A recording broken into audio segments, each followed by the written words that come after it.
This is The Comics Alternative, episode 234, a look at the April Previews catalog.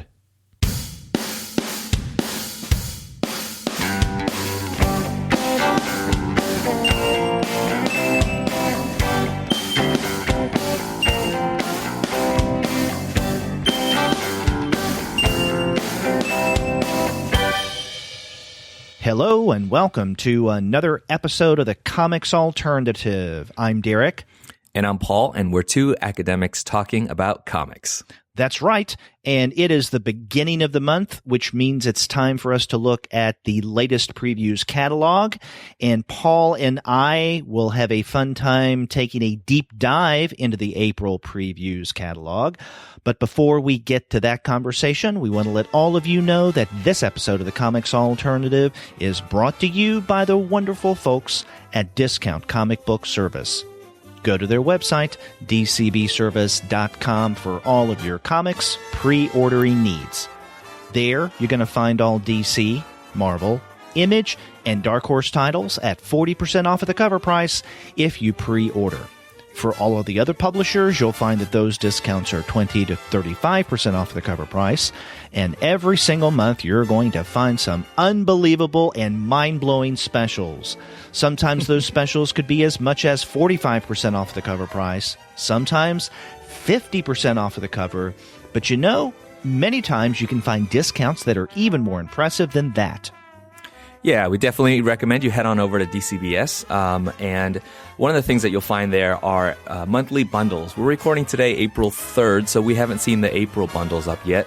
But it seems like faithfully, month after month, we get great bundles of Marvel, DC titles. Often there are Valiant bundles.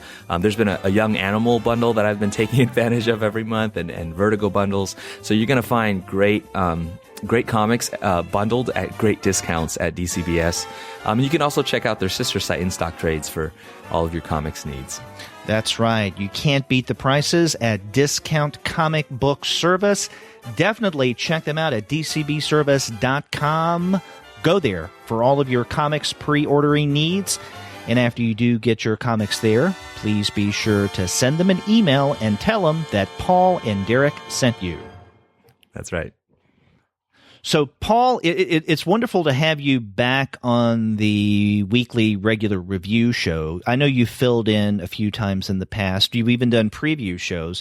But this is the first time that you filled in for Andy Kunka since you've assumed the co-host reins with Gwen on the Young Reader Show.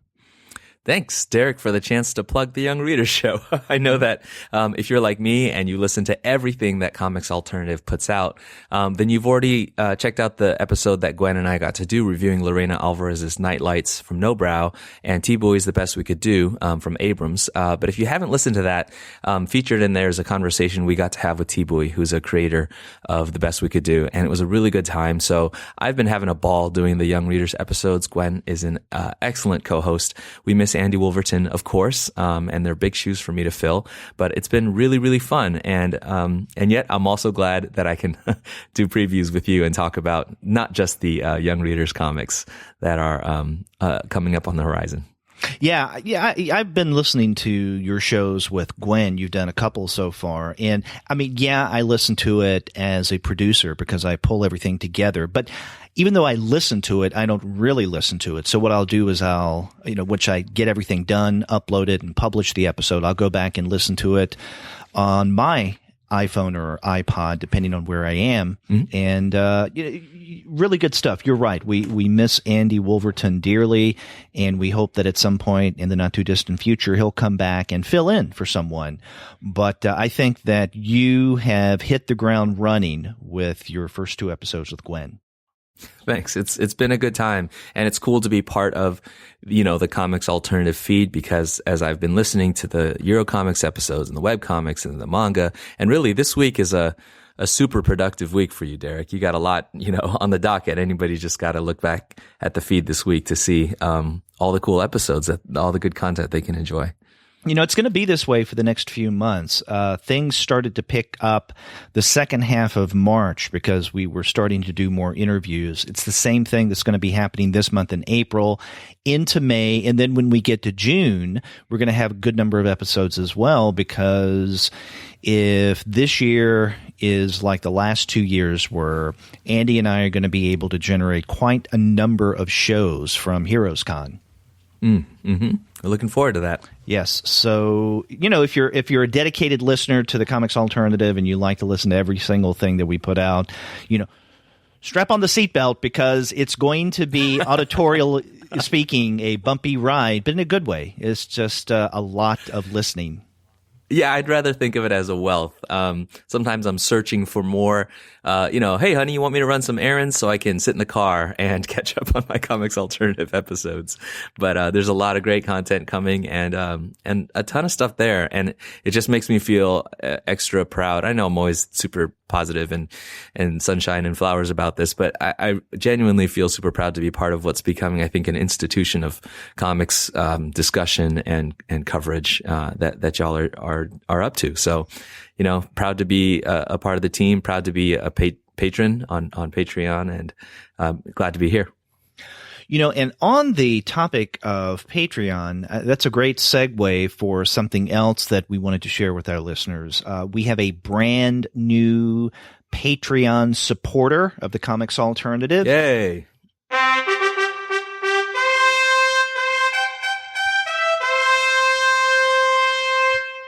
Yes. It's always great news when we get a new backer. And this one is Dylan Campbell. Now, Dylan Campbell is a comics creator himself. And in fact, he does the webcomic Scared by the Bell. And you can find out Scared by the Bell, what that's all about, at Scared by the Bell. That's one word, scaredbythebell.tumblr.com. And he even has his own Patreon account where you can back him. So if you want to find out about that, he's at patreon.com Dylan Draws. And so Dylan draws, so the word draws twice. And or just do a search for Dylan Campbell and or Scared by the Bell. And you'll find it. But he just the other day became a new backer. He is supporting us for $1 a month, and that's great. We absolutely love those supporters. Well, all supporters, but those supporters who give us $1 a month. And, that just suggests that no amount is too low. And Dylan joins I think, fairly sizable group of supporters who do that. So, Dylan, glad you're enjoying the show and continue listening. Thanks for your support, my friend. Yep. Welcome to the community, Dylan. We'll be looking forward to checking out your work, and glad that you are a supporter. Thank you. That's right. And if you want to find out about what the Comics Alternative is doing on Patreon and our various support levels, then check us out at patreon.com/comicsalternative.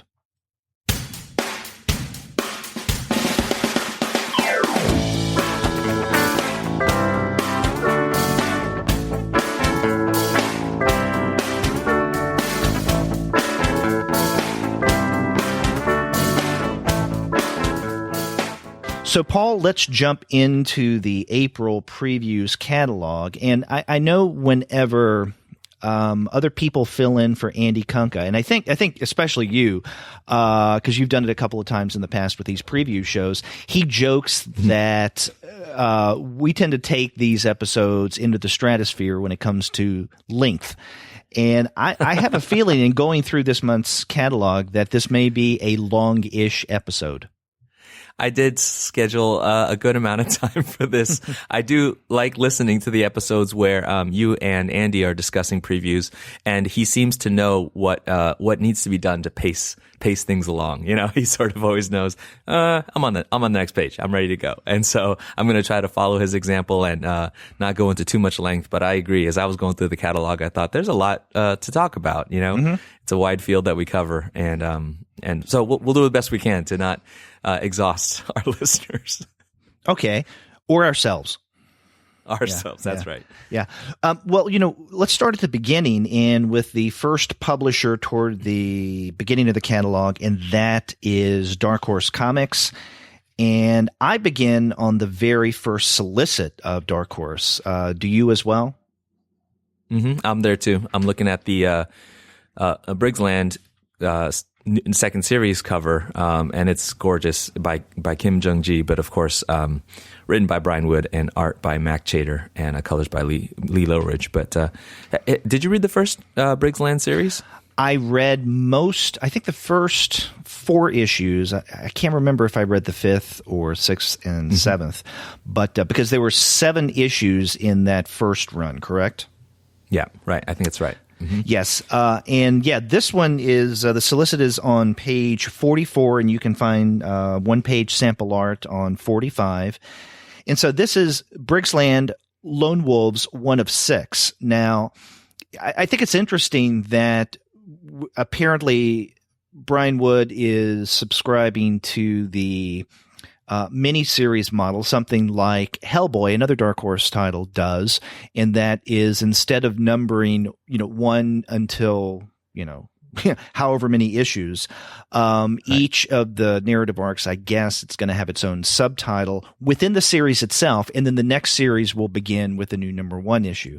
I feel kind of mixed about that. I mean, when it comes right down to it, good storytelling, good art is good storytelling and good art, regardless of the number of the issues. Sometimes I get annoyed with publishers, and this is especially the case with Marvel and DC, where there's a constant renumbering. But when you begin a series with a particular numbering scheme, then and stick with it, then that's fine. It's this kind of flipping back and forth, and it's this indeterminacy, right? What do you want to be? Do you want to be an ongoing series? Do you want to be a mini series? I mean, I understand why publishers and even creators do this, and much of it's for economic reasons and just practical reasons. But this is what we have going on here with the Briggs Land world. Yeah, and if you take previews, as I always do, as a kind of artifact of the industry. I think that phenomenon of turning things into series, volumes, maybe even seasons, as they called it. I know that your conversation with I'm forgetting his first name, but Mr. Wilson IV, the artist on Heartthrobs. Oh yeah, that was Wilson, in the Robert Wilson IV that you had at Dallas Fan Expo. You mentioned the idea that Heartthrobs from Oni, with Chris Sabella, is being released in seasons, and just, that I think speaks to the way that even television is, organized, as a more popular kind of serial media, is influencing the way that comics markets, its story arcs and segments. And I, for one, being an old comics fan, love having an issue of something that says 793 on it, but, I think this is the way it's going. And I know people feel differently about it. It makes sense to me, for marketing commercial reasons, but I don't know. Right. And, I especially do not like the application of the word season on what comics does. And I understand why many publishers do this, because it's kind of a different scheme, and they're trying to use a more appropriate word, let's say something different from volume or series, right? In a way that explains what comics and comics publishing and scheduling is all about. But I think that season is not the right word here, because season has a history and its own baggage. And even things, for instance, on Netflix right now that are called season 1, season 2, and so on and so forth, even that's outside of the historical definition of what a season was all about, and why we called it seasons years ago. That being the case, why use an outdated word that applies to another medium, television, and apply it to a completely different medium, comics, in a way to kind of prop up comics in a way that some people may feel that it needs it. I don't know if it necessarily needs it. And I definitely know that season's not the best word for this, but it's something we're stuck with, kind of like the term graphic novel, which I hate. Yeah.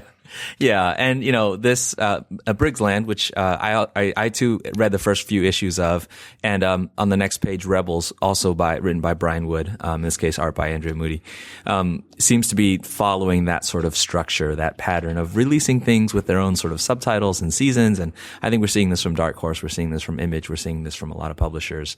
And, it's a reflection to me of the exigencies of the market. And, there's a lot of talk in, comics circles about the Marvel sort of retailer summit that was covered, and talk from their top editorial about what sells and what doesn't sell, and the whole just the whole premise of the monthly comic book issue. It's a huge and complicated thing, and so I think as a reader, I always wish that publishers made decisions based on sort of what was truest to the art or truest to the form, but I know that there are other considerations. And by the way, Andy Kunka's probably thinking, you guys only got through one title and it's been 5 minutes. Yeah, I know. We started off this conversation by making reference to the fact that we'll try not to make this show overly long and tiring. And then on our very first title, we started to editorialize. But, sometimes those editorials and pontifications and soapboxes are called for. Right. That's true. And I think this is a relevant and big issue. I just noticed also that we haven't talked much about what Briggs Land is about, but I like pontification. I think we should call it the Previews Pontification episode whenever Paul's on. Yeah. This new narrative arc, getting back to the matter at hand, Briggs Land, Lone Wolves. The solicit reads, Isaac Briggs, fresh off of a tour in Afghanistan and struggling to reintegrate, finds solace hiking the old forest trails. When two random backpackers wander into the land, an innocent situation quickly turns dangerous, and Isaac's military training takes a turn down a dark path. So there you go. Yeah, it's really interesting. I mean, one of these days, maybe it's already been written or being written, but Brian Wood's recent work, and sort of its complicated political stance, thinking even to the Massive and DMZ, but especially with Rebels and Briggs Land, especially in light of our current political climate, I think would be an interesting paper for someone out there, or a book. Or dissertation. That's right. The way that he's producing. One of those, right? Yeah. Now I go next to page 47. I'm there too. Mm-hmm. Yes, and this is Bankshot number 1 of 5. This is written by Alex DeCampi with art by Chris Cross, and it looks interesting. The solicit is Marcus King, modern day Robin Hood, or terrorist, speaking of the politics. Maybe both. When Marcus comes face to face with an adversary who knows all of his carefully buried truths, he's forced to become the man he has always pretended to be and punch a small army of dudes and blow up stuff. Lots of stuff. Yeah, I'm looking forward to this. So I'd like to check that out.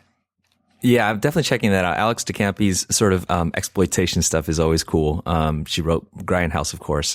And Chris Cross, who is not responsible for the rap songs of the 90s, he's an artist who's worked at Milestone and other things. I'm excited to see his work as well. So this sounds interesting. It'll be good. Where do you go next? I'd probably take a little stop to mention that Dark Horse is publishing No Plan B, the art of Michael Avon Oeming, which is on page 50, is it? And I just thought it was interesting that Dark Horse is publishing this. I'm a fan of Oeming's work, at least since Powers. And, he's done a lot of stuff with Image and with DC and various places. So I just think it's definitely interesting Marvel. That this art book. Yeah, Marvel, that's right. A ton. With Powers. So Yeah. So I think it's interesting that this is showing up via Dark Horse, although with the quality of production that Dark Horse, maintains, I'm glad. And I may check this out when it comes out. Yeah. And I think it's because of what Dark Horse does with these nice, art volumes or archival collections, the production value. I think that's one of the reasons why this is coming out through Dark Horse. Yeah. It makes sense. Yeah. Do you have anything before page 55? Nope, I'll go with you there. Yes, and this is something I've looked forward to for a little while, and that is Calla Cthulhu. And this is by Evan Dorkin and Sarah Dyer. You remember a little more than a year ago, Gene and I had Evan Dorkin on for an interview. Actually, it wasn't a singular interview. It was an interview that we broke up. Right? Yeah, we broke up into two episodes because Gene and I were on the phone, on the recording at least, with Evan for over 2.5 hours. And so I knew we needed to break that up. But he had mentioned during that interview that he and his wife Sarah had just started Calla Cthulhu. Right. And so that's what. Now we mentioned that that they're the writers, but the illustration is by Mario Gonzalez, and I know that Aaron Humiston also does the pencils on that. So I guess Gonzalez does the ink and Humiston does the pencils. And this is something that had originally appeared digitally through Stila. And did you read any of this? Yeah, digitally? I was a Stila subscriber. Yeah. You said were. Are you no longer? I did end my subscription there, but I did catch some of the beginning of this, and I love Dorkin and Dyer. I loved your conversation, by the way. He said, I should say, but Mr. Dorkin in particular is such a wide-ranging writer. I love the sort of variety of stuff he does. So it's great that this is an all-ages book. The cover is really appealing to me, and that sort of aesthetic. The little bit of scary, a little bit of mystery. I'm not a big fan of Cthulhu in general. Just like, if that's meant to be creepy to somebody, I'm the mark for that. But I'll probably just check out this whole story just to finish it off. I didn't get to read the whole thing, so I'm excited this is coming out. Yeah, I am as well. On the matter of creepy, I have my next choice on page 58. I don't know if you have anything before that. Oh yeah, I mean we have a good inundation of horror here, so the usual, Mignola-verse Hellboy stuff coming. But I saw the 58 too. You want to talk about the Dark Horse Book of Horror hardcover that we have there? Yes, this looks really good, and this has previously been released. It says originally published in 4 award-winning anthologies, and I have not read those. I've heard of them, but I haven't read them. Have you? I haven't. It's the Dark Horse Book of Monsters, and then the one of Witchcraft, Hauntings, and Book of the Dead. It says there at the bottom of the solicit. But I don't know. The list of creators on the cover, and then we have a sample Mignola page on the right. It's pretty cool. I mentioned this, I alluded to this. I'm not a huge fan of horror in general, but I just feel like something about that sort of genre or set of genres just draws out, brings out something really great from comics art. And so I'll probably read this in the light of day, with my phone by my side for safety. But, I think as an appreciation of comics art, I'm going to want to look at this. You got P. Craig Russell, you got the aforementioned Evan Dorkin, you got Sean Phillips, it's just some amazing creators. Paul Chadwick, Kurt Busiek, yeah. And this is the first, or the original, and whichever one it was in, was the first appearance of Dorkin and Jill Thompson's Beasts of Burden. That's right. Yeah. Yep. That's a cool series. Yes, it is. Where do you go after that? I probably a quick stopover on page 61 because Dead Inside has been collected by John Arcudi and Tony Fajula, and I'm glad that the trade is out. I think I got the first 2 or 3 issues of that. Real dark, real sort of there's a vicious killing in a jail, and there's a kind of detective and crime setup. But I like the first few issues, just didn't catch the rest on the stand. So I'm gonna want to see this in the collection. So that's Dead Inside on page 61. Yeah, I got the first issue, and I should have read it by now, but I put it in a stack to read, and my to-read stack just keeps getting bigger and bigger. And I haven't read it yet, but I've heard a lot of good things about Dead Inside, so I'm definitely going to get this trade paperback because it's Arcudi, Fajula, good team, and it's a great concept. It gets its title from Murder Within Prison, Dead Inside. So, right, yeah. So, and then right next to that is the next in Dark Horse's EC Archives, and this is the Incredible Science Fiction. So, this includes a lot of science fiction EC stories from people like Feldstein, Wally Wood, Krigstein, Orlando, Jack Davis, Al Williamson, on and on, the EC greats. Yeah, we're truly spoiled in our time of, great reprints and collections to have, at our fingertips, this kind of stuff. Mm-hmm. And, speaking of great reprints and collections, if you turn the page to go to 62, now I'm not going to be getting this, but this is something that I'm pretty darn sure that Andy Kunka is going to be interested in, and that is Matt Wagner's Grendel Tales, the Omnibus Volume 1 trade paperback. Yeah, I won't be getting it too because I've read a lot of this stuff, separately, otherwise previously printed. But sort of the extension of Matt Wagner's Grendel stuff. So if you're a fan like Andy Kunka is, this may be something you wind up triple dipping, the third go around. Do you pick up on Omnibuy, Derek? I've never heard you mention that you have a giant shelf of these flashy and heavy books.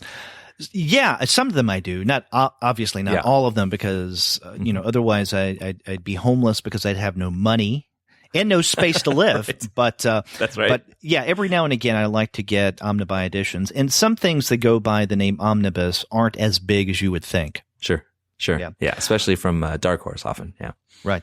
But actually right next to the Grendel Tales Omnibus Volume 1 on page 63 is something that I would be interested in, and that is The Strange Case of the Disappearing Man, issue number 1 of 6. And this is written by Cole Haddon with art by Sebastian Cabral.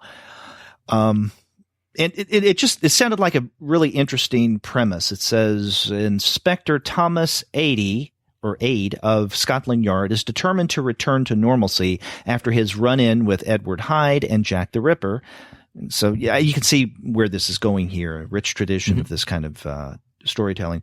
With the bizarre cases he's confronted since, including his most recent, The Cold, Strange Case, The Disappearing Man. So, that's got my attention. Now, it says that Cole Haddon, and I'm unfamiliar with his work, is the writer of Dracula TV series. Do you know what that is? Because I don't. No, unfortunately, I don't. But that looked interesting. But that's all I have in Dark Horse. Do you have anything else in this section? Nope. I think the next place I go is Young Animal. Yes. The DC Vertigo section. And right. What did you want to highlight?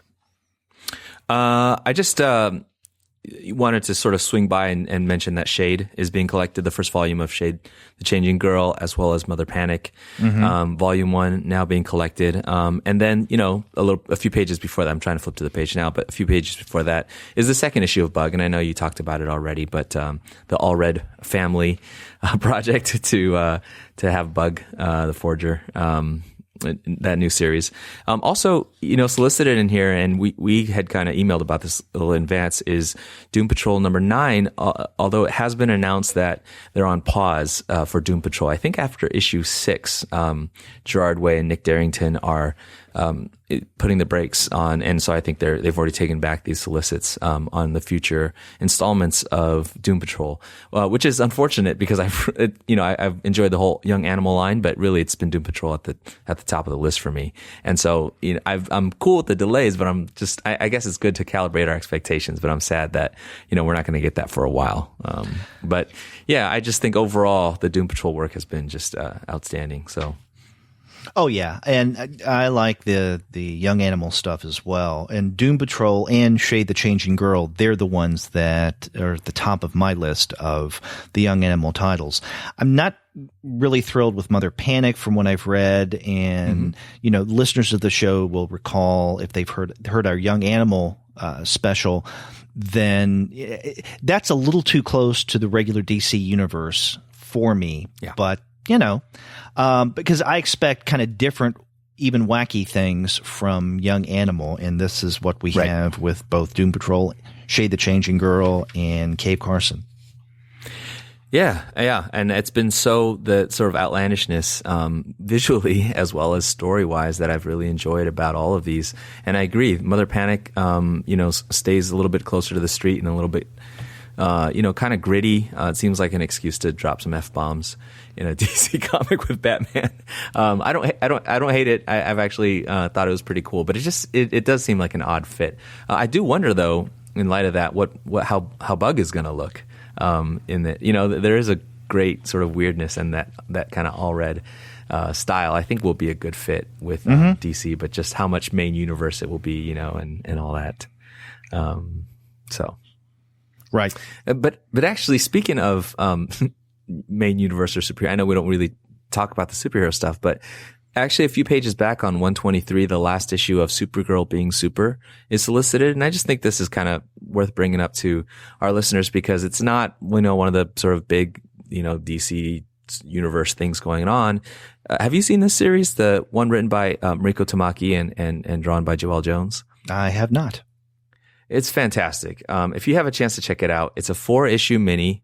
Each issue has kind of been double-sized, and it really is kind of a retelling of Supergirl. And like I said, we don't really cover the superhero stuff here, but it's really well done. And of course, Mariko Tamaki and Joelle Jones. And so I think it's a very cool retelling.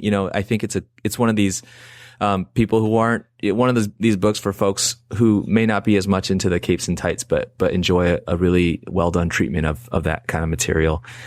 It's, I think, a good one to see. So that's Supergirl Being Super. And so this is soliciting the 4th issue, which is going to be the end of that miniseries. Right. Let me mention this because who knows, there could be someone out there listening to this episode, and this is one of their very first episodes of the Comics Alternative. They could have just discovered us, and becoming future Patreon supporters. Let's hope. That's right. But, you mentioned a couple of times, Paul, that we're not into the superheroes. Now, it's not that we as individual co-hosts, you, me, Kunka, and others, it's not that we don't like superhero comics, especially mainstream superhero comics.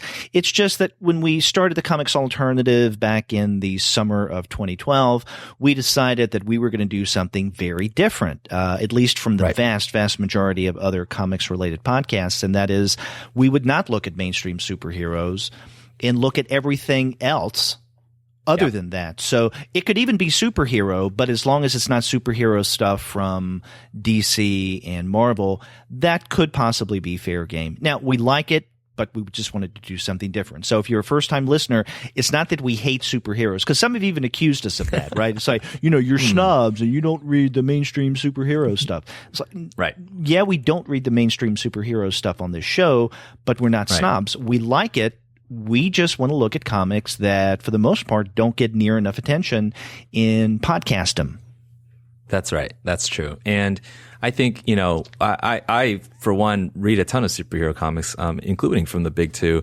One of the things that I'm always interested in as a comics creating community and culture is how creators move between those realms. And so Mariko Tamaki has done a lot of really great work with graphic novels of all kinds, many kinds, along with I think cousin Jillian Tamaki. They did This One Summer, and it's been received a lot of recognition. Joelle Jones, also an artist who's phenomenal. And so, I think a lot of times I'll pay attention to the big two superhero stuff when it is the mark of stages of a creator's career, especially. And so that's something to me that's interesting. And I think we take interest in that too. But I agree with you. There's enough talk out there about the big two superhero stuff. So I love what we do as an alternative. Right. So speaking of, should we move on past the DC pages? Actually, there are a couple of other things I wanted to mention in the DC Vertigo section. Cool. One is, I guess, arguably mainstream superhero stuff, but it's a different kind of superhero. And this is on page 141. This is Watchmen, the annotated edition. So, yeah, this is annotated by Leslie S. Klinger, who did an annotation of the Sandman series, which I'm not familiar with. I mean, I'm familiar with the Sandman series, but not with her work in annotation. But she's bringing this same kind of research to Watchmen, which I think is really good. Although the cynical side of me asks, do we need yet another edition of Watchmen? And, since this is an annotated edition, perhaps, but there are just a lot of them out there to choose from. Yeah. So I have those Sandman annotated editions along with a bunch of issues of the individual issues. And one of the things that I think is a knock against them, the annotations and how informative they are, some are better than others. Some of those volumes are better than others. And as you said, Leslie Klinger was responsible for those too. I think there's a lot of, insight and erudition to be gained from that. But there's also, I think I've benefited more from reading, really well written stuff about Gaiman's series than just sort of those somewhat random, I think, annotations that were on the margins of those. They're huge, giant volumes, but they were also black and white, and I think it takes away a lot from Sandman to remove the color from it. Seems to be the case here too. It says 424 pages, black and white. So I agree with you. I think this is worth noting, but I already have 3 or 4 different, this absolute edition, this, and the deluxe hardcover that of the Watchmen. I think I might skip this, but I would be interested in hearing, readers who know a lot about Watchmen and their judgments of how these annotations are selected. I think that as a kind of project is interesting to examine, how you pick what you want to annotate, what you need to point the reader to reference and so on. So, well, let me ask you, since you have the, Klinger's annotated Sandman series, are those annotations, would you call them scholarly or more popular? And by that, I'm not making a value judgment one over the other. Right. No, I would say that they're more popular in the sense that they're not heavy in the citations, and I think there could be a lot more. I think they try to resist becoming over detailed in the descriptiveness of the annotations. That was actually something that I think I found wanting. I wanted more, a little more substance, in a way that points you to the right things to follow up on, but leaves you to draw the conclusions yourselves, which is what annotations should do. But, I just think, I guess I went into it looking for commentary, and I should have expected that annotations means, you can sort of do the research yourself. Yeah. I don't know if that answers your question. Yeah, it does. And then one more stop before we leave the DC Vertigo section, and this is in Vertigo. This is on page 146.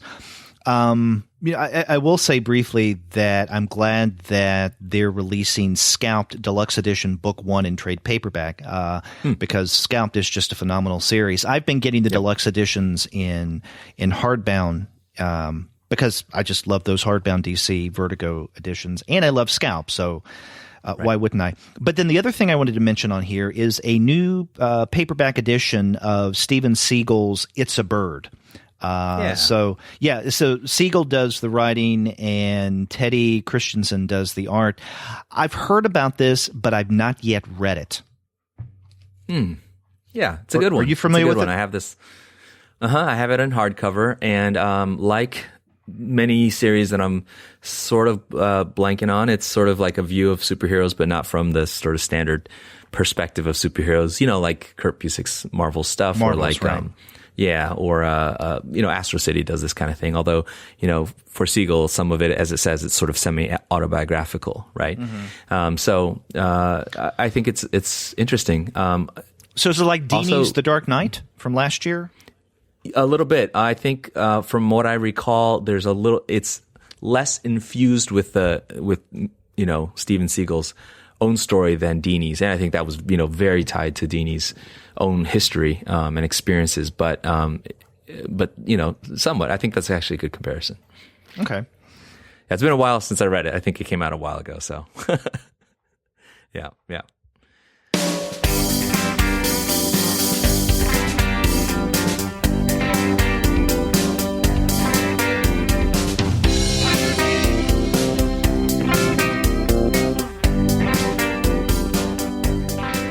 So let's move on to the IDW section, and where do you begin?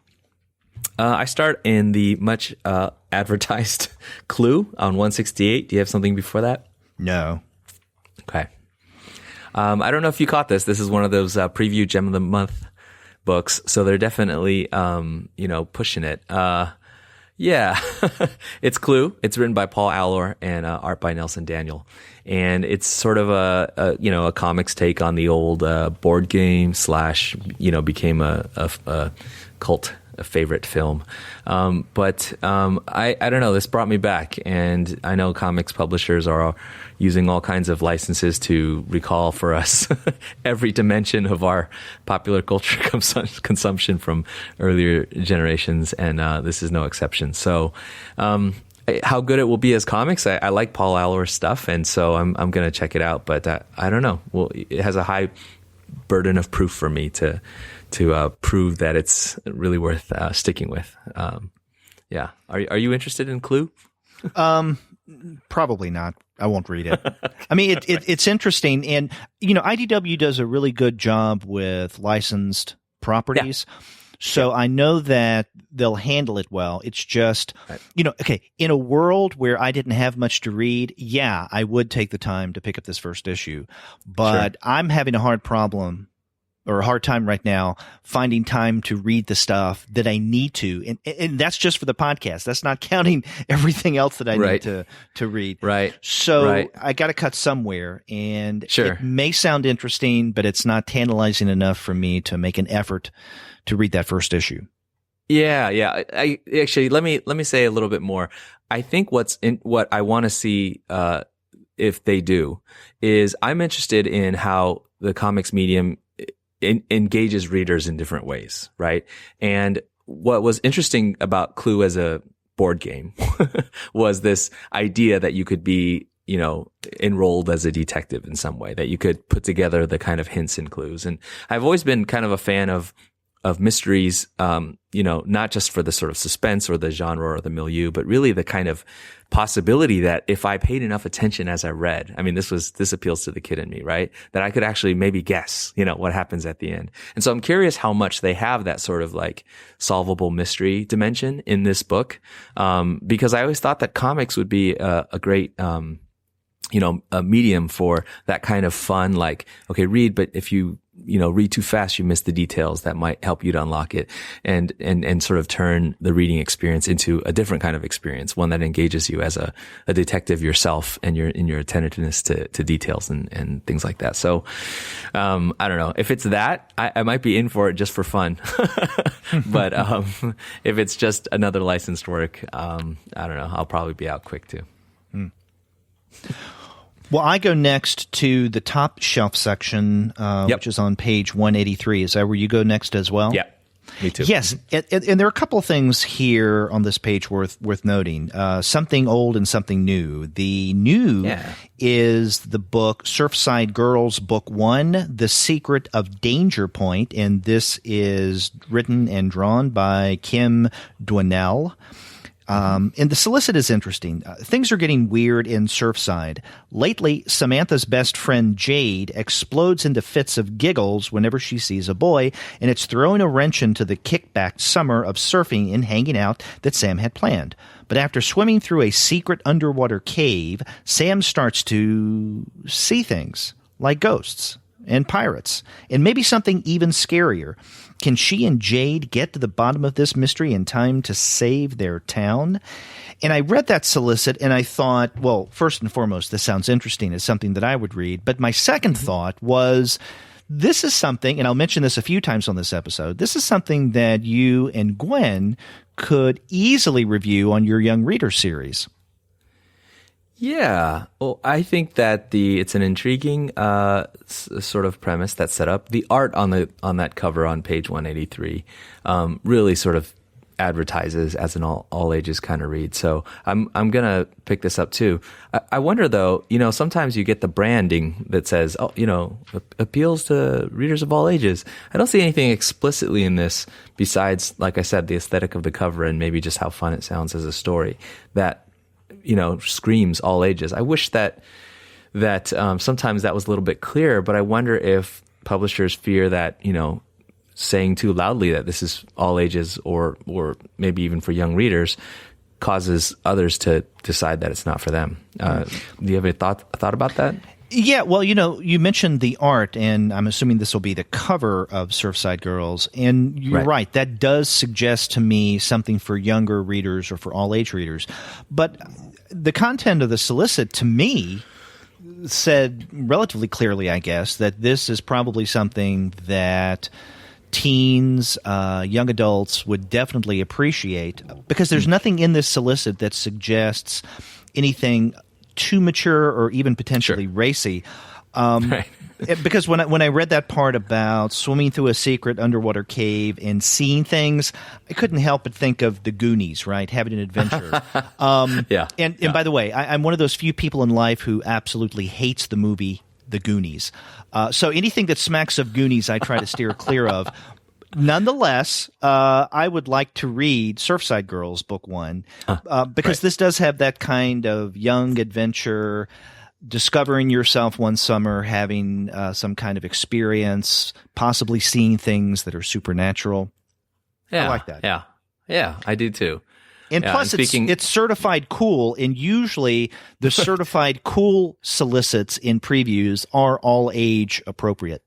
That's true. That's right. That is the sort of branding mark, that little cat. So well, I'll check it out, and I think maybe it's something that Gwen and I will take a look at. But speaking of a little bit of weirdness, Return of the Dapper Men, I think you were mentioning, is something old, right? Right, yeah. They're coming out with a new edition of this. It's a prestige reprinting. And if you missed out on Jim McCann and Janet Leigh's Return of the Dapper Men back in 2010, and it won an Eisner Award for, I think, Best Original Graphic Novel, then you can get this brand new edition that will be coming out in August. Yeah. I didn't get to see this the first time, so maybe this will be the time when I check it out. It's a phenomenal story, and I would highly recommend that you definitely get this one, or maybe you can probably get an inexpensive version of the first hardbound, since it's been out for so long. Or you can just wait to get this new one. Yeah. I'm a sucker, so I'll probably get this prestige reprinting. Yeah. And then the only other thing I have in IDW is with Yo Books. Do you have anything before that? No, I was the same. I figured we'd take a stop at Yo Books before heading to Image, so let's go there. Yes, and there are a couple of things in the Yo Books section, and this is on pages 190 and 191. If it's Yo Books, you got to know that it's good comics. And I'm not saying that just because Craig Yo is a friend of mine. He's also a friend of the podcast, and he just does phenomenal work, especially with his wife Cletzia. They not only bring together a variety of weird, exciting, and little-known comics, and not just from horror, but from a variety of genres, but the production quality on their books are just outstanding. You really can't beat them. And he has two books that are solicited in this month's catalog, and one is the next in his Chilling Archives of Horror Comic series, and this is Lou Cameron's Unsleeping Dead. Mm-hmm. And then on the next page, 191, there's the second volume in his Super Weird Heroes series, and this one is called Preposterous But True. Right. And the last time we talked with Craig, which is back in January, the very first show of the year, we talked with him about the first Super Weird Heroes collection. Yeah, that was a lot of fun. I got that at my local shop after your Happy New Yo episode, and it's fun. So I'm looking forward to Preposterous But True. Some of the ones on the cover, the zebra. who looks like a jailbird in a superhero costume, and Mr. Muscles. And I'm particularly interested in this superhero called Tomboy. That would be interesting. Yeah, and there's one on the cover, Hypnox, HIP-KNOX, that not only is the name freaky, but the character looks really strange. Yeah. Yes. If you don't know what we're talking about and you don't have previews in front of us, that's why you got to pick up Super Weird Heroes Volume 2, Preposterous but True. You got to see this Hypnox costume.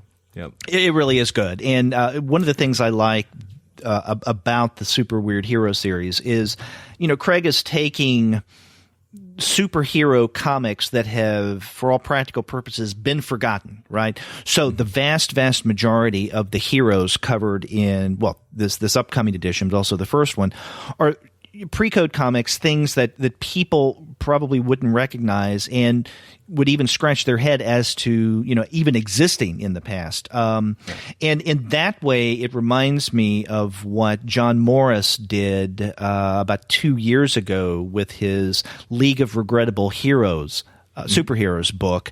And I should mention that over the next couple of weeks, I will be talking with John Morris again about his latest book, which is The Legion of Regrettable Supervillains. Right. So it's doing some of the same thing that Craig does here with Super Weird Heroes, Preposterous but True. Yeah. Yeah, and what's great about Craig's edited volumes is you get the stories, and so you get the sort of context in comics of these crazy past relics.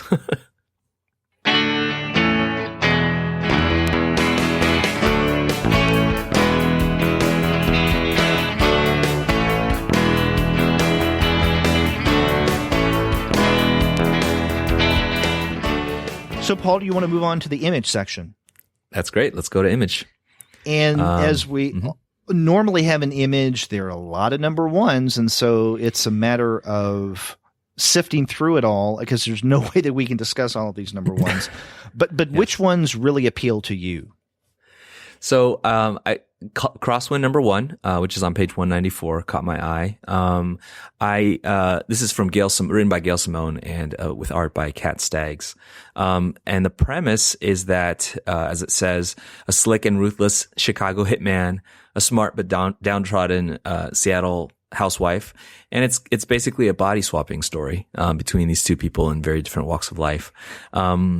I actually was at Image Expo a couple of years back when Simone and Staggs first announced it, and I don't remember. I think there was a reason why it didn't wind up coming out till now, but it was interesting to me even then to hear them talk about this. One, because Gail Simone hadn't done much or maybe anything in a while at Image, and then two, just the kind of idea of a kind of body swapping story where aspects of obviously gender and station in life and things like that are involved in the experience of entering another body, in this case a hitman and a housewife. So I think I'll probably just check this out and see how it looks. So that's Crosswind number 1.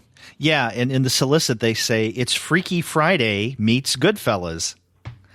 And I'm always suspicious of those kind of ways of framing a narrative, right? Something meets something else, and especially Goodfellas, because that's constantly referenced. But Freaky Friday, not as frequently. So no, I would check this out. Now, you said that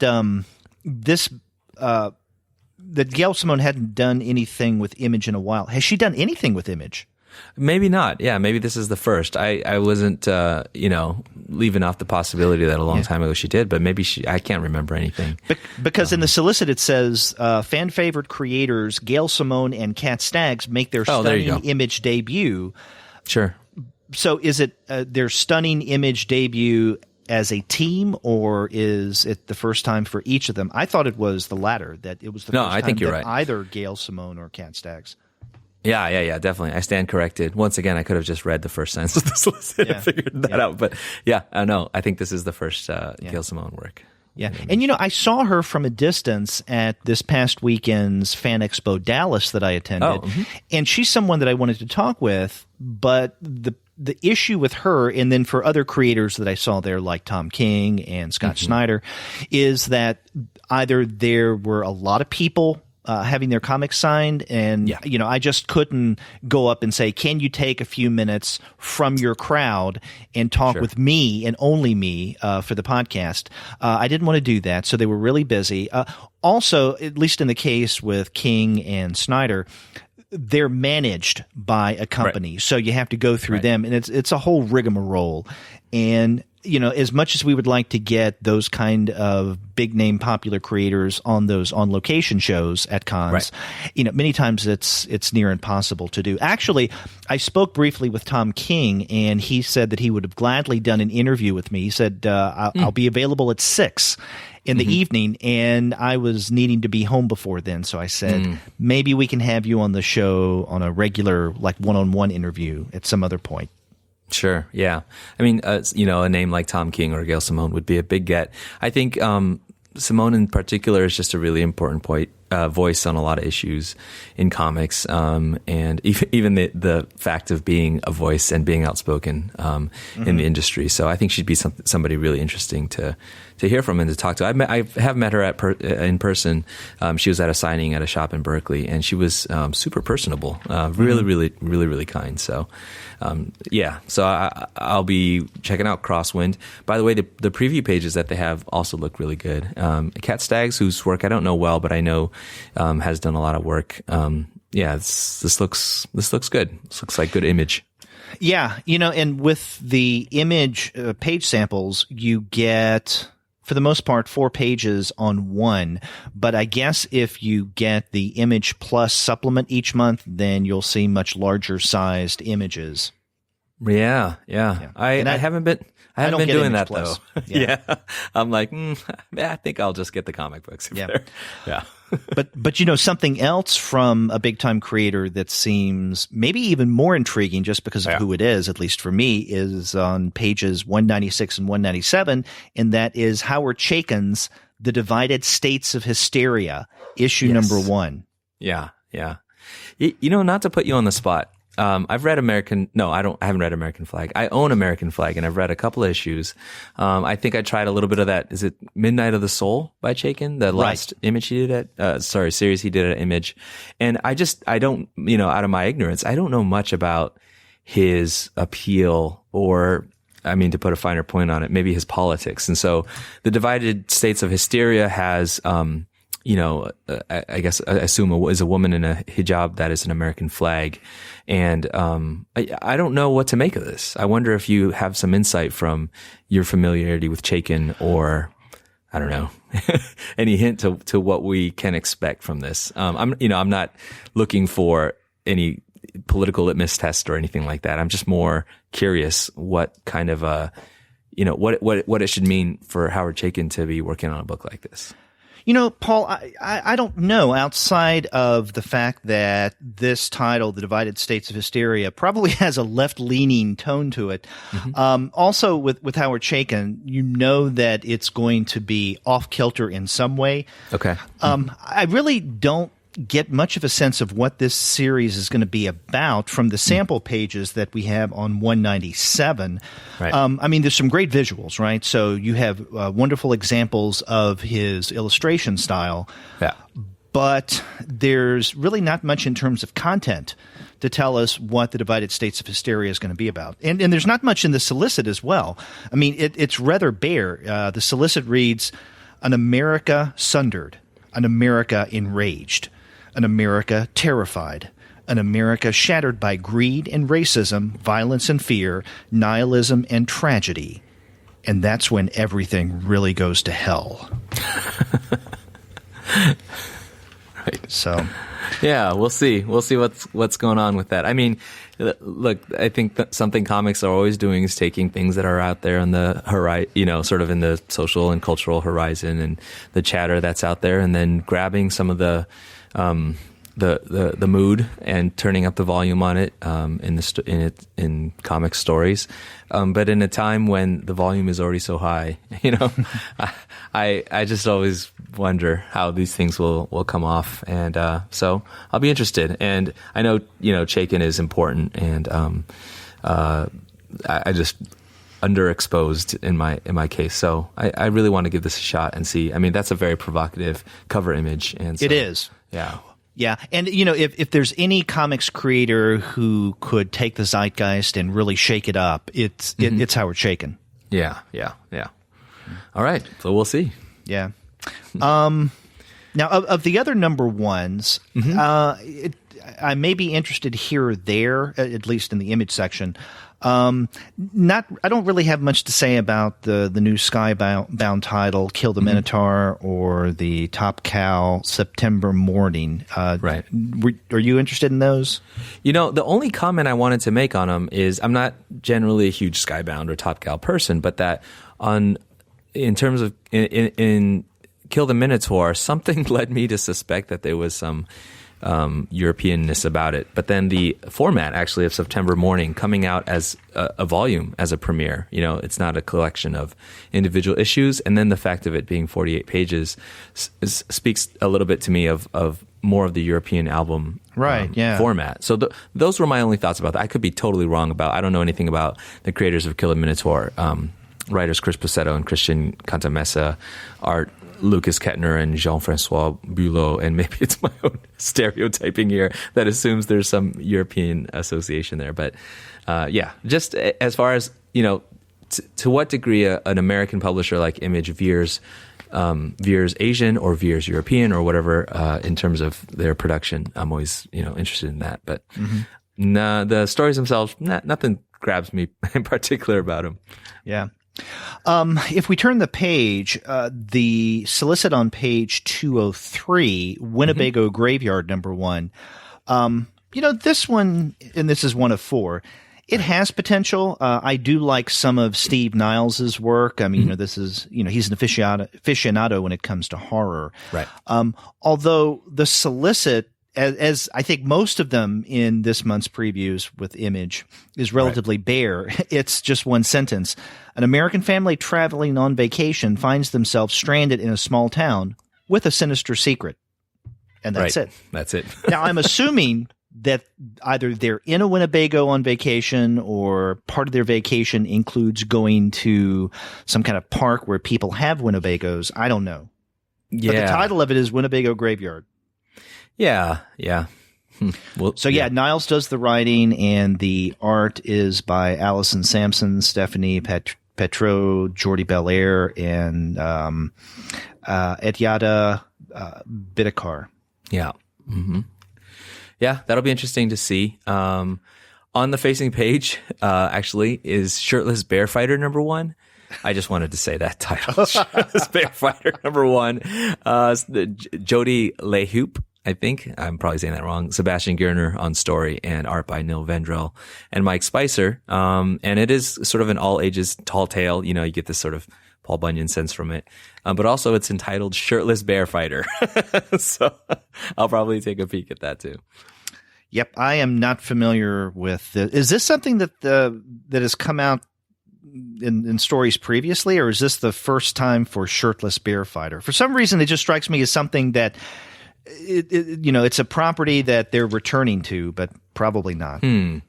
Not that I can tell. It says series premiere, and I think I would have remembered Shirtless Bear-Fighter if I had come across it before. But we all miss things, right? So maybe, yeah.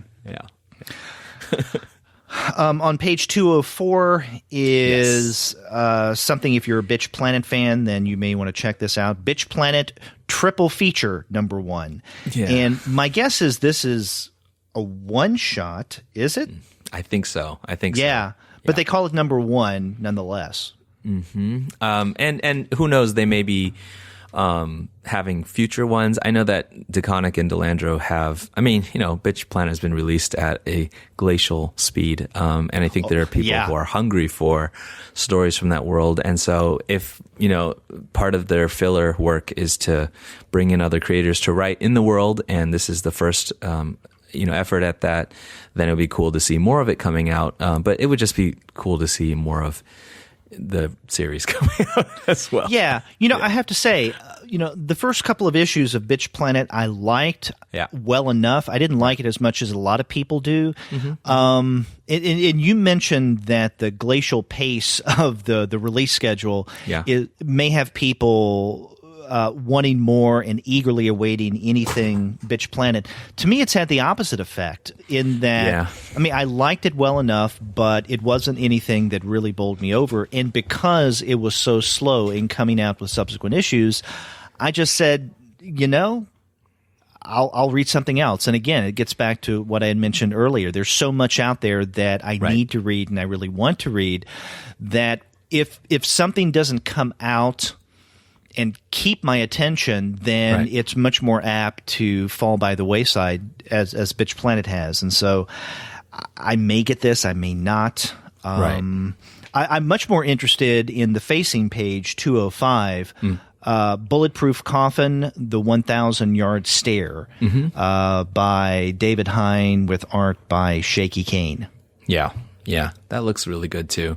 Now, did you read the Bulletproof Coffin, the first? I did. I feel like I didn't finish it. But man, am I excited about this Shaky Kane art. Oh yeah, me too. Yeah. I'll be checking that out too. On page 206, there is the complete collection of Robert Kirkman and Jason Howard's Astounding Wolfman.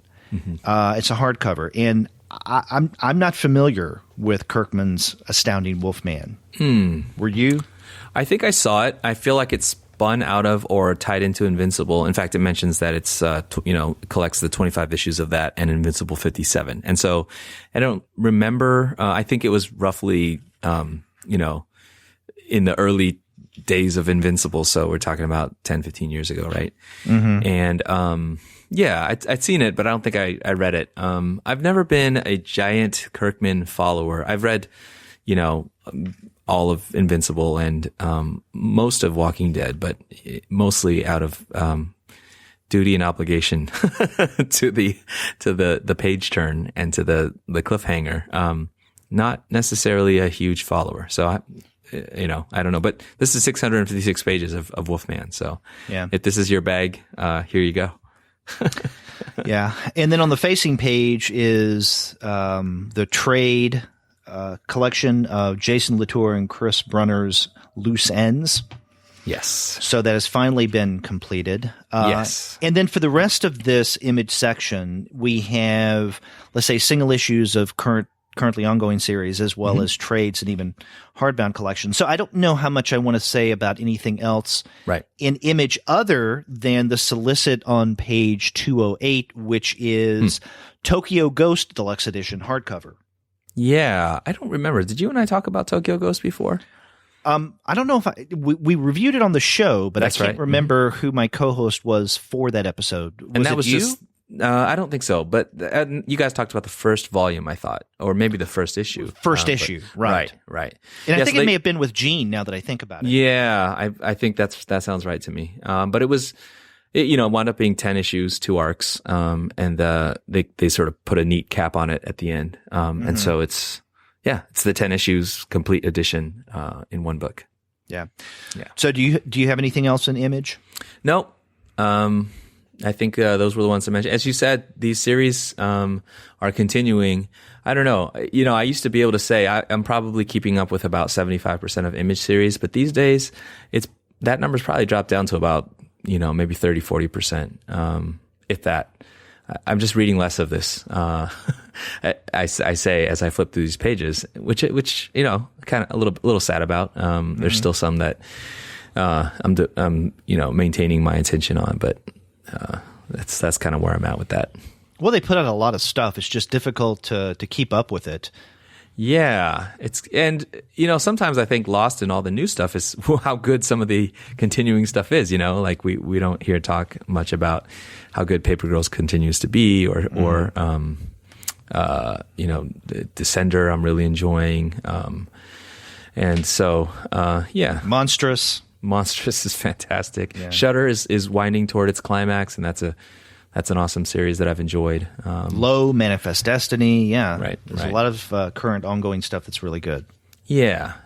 I think, we haven't mentioned this, but Comics Alternative does have a blog if you go to comicsalternative.com.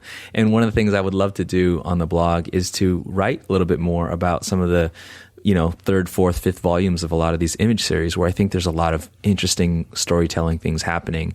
We cover first issues and first volumes and things like that in graphic novels, limited series. But I just think there's a lot of really interesting talk to be had about an image series at issue 26 or 39 that I'm always looking for reading when I'm reading that stuff, and would love to be able to offer more of that in our commentary there. You mentioned the blog, and for listeners who don't know, you, Paul, are the editor of the blog. And so if you're listening to this podcast episode and you like what we do and you like the perspective and the take that we have on the Comics Alternative on comics, and you want to contribute in some way, then definitely get in touch with us, specifically Paul, and tell him, hey, I'm interested in possibly reviewing for the Comics Alternative blog. And then, you guys can correspond and then go from there.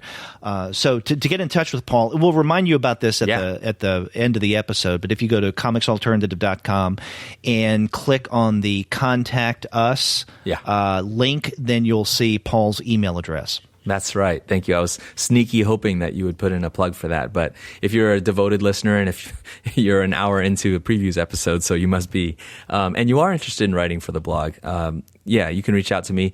Also directly at paul@comicsalternative.com. Would love to hear from you and see if this would be a good fit.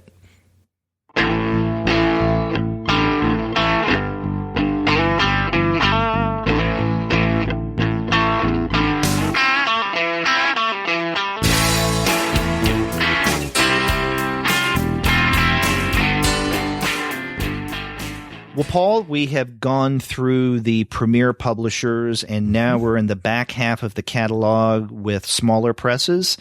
And I mean, I always enjoy many of the things that we read from the premier publishers, solicits from Dark Horse, Image, DC, Vertigo, so on and so forth.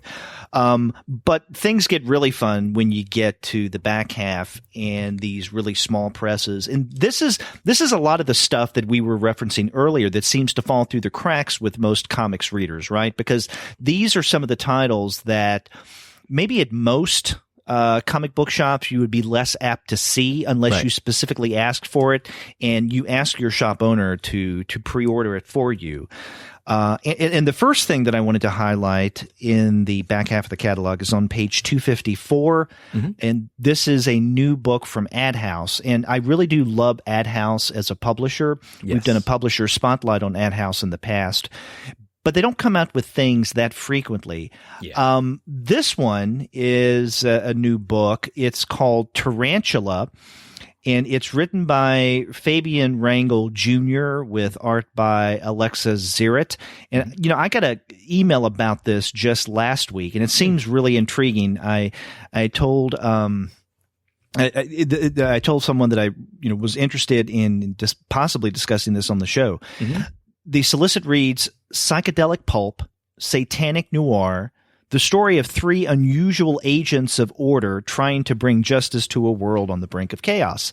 The pulp of yesterday retold through the lens of modern over-the-top psychedelic storytelling. The team that took the indie world by storm with Space Riders sets their sights on pulpy supernatural action-adventure.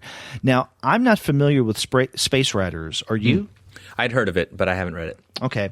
But when I saw this email that I got last week about Tarantula, I couldn't help but think of Josh Bayer's All Time Comics because, just last week we spoke with Josh Bayer for the podcast. And so that kind of retro superhero stuff was fresh in my mind. And then I saw this. It's like, okay, got to check this out. Yeah, that looks interesting, and it actually won't be the last time that Fabian Rangel Jr. comes up in this episode, I think. But that caught my eye too. Yeah, I would be interested in seeing that, and that kind of, as it says, and as you read in the solicit, the modern over-the-top psychedelic storytelling. I mean, that's Isn't that the comics alternative? Yeah, it's right up our alley. We should, in addition to two guys with PhDs talking about comics, it should be something like "We live in the green section," because that's, that's where we are, and this is this stuff, So it'll be cool to check out Tarantula hardcover when that comes out from AdHouse. Yep. I mean, the green section is a reference to the back half of the catalog. Yeah. If you don't know about previews, then that may make no sense. But, Paul, that's the second potential tagline that you've mentioned for the comics alternative on this episode. We live in the green section is one, but then the other one was the comics alternative. We help you on your errands. Right. There you go. We keep you company. We pontificate while you grocery shop. Right. Actually, on that same page, and to sort of sub-promote again our own stuff, you talked to Terry Moore at Dallas Fan Expo, and there on the page, as it is every month, are the huge collections of his Rachel Rising and Echo from Abstract Studio. But it was interesting to hear him talk, and I think he's talked about this in your previous interviews with him, about what happens when he does collect those omnibuy, the big complete collections, because it kind of cannibalizes the sales of the trades and the trades of the individual issues. So it's interesting to hear him kind of just kind of openly talk about that. Yeah. He did mention that this past weekend when I saw him at Fan Expo Dallas. Mm-hmm. Now, this month we do not have solicit for the next issue or a new issue of Motor Girl, which which is a series I really am loving. But yeah, if you didn't get the complete Echo or the Rachel Rising Omnibus, then definitely go for those. Now, the Rachel Rising Omnibus is a little pricier than the complete Echo, just because it's a much longer series. Right. But now I got the Rachel Rising Omnibus actually directly through his website, and it is, I don't know if he calls it a deluxe edition or it's a black edition. So it is just a black cover, and it looks really nice. It's different from the omnibus edition that you see solicited here that he also had at Dallas last weekend. But I was someone who got the individual issues of Rachel Rising, not the trades. So I was okay in getting the omnibus edition. So it didn't eat into my potential for getting the trades because I knew I wanted the collected omnibus. Yeah, me too. I actually got it digitally and the individual issues, and then the green hardcover omnibus. So, format. I guess what's nice about listening to conversations with Terry Moore, like the one you had, is it just reminds me that these creators are not only creative individuals and especially in Moore's case, fantastic storytellers, but they got to make a living. They got families to raise and stuff like that. And it does make me think, look, we all have different resources, but especially for a creator like Terry Moore doing such great work on their own, you just want to support that kind of work. And so I feel good about being on board for Rachel Rising and now for Motor Girl and for what he does. Yeah, I really like Terry's work, and it was great to talk with him again this past weekend. Yeah. Now I go next to the Aftershock section. Do you have anything before then? No, just to mention that I think Action Lab is doing some cool things, but nothing I wanted to highlight. So I'm at Jimmy's Bastards too. Is that where you're at? Yeah, and in fact, this month Aftershock is soliciting #1 issues for not one but two series. And the first one on page 260 is what you mentioned, Jimmy's Bastards. It's a great name. And this is written by, no surprise here, Garth Ennis, with art by Russ Braun. Right.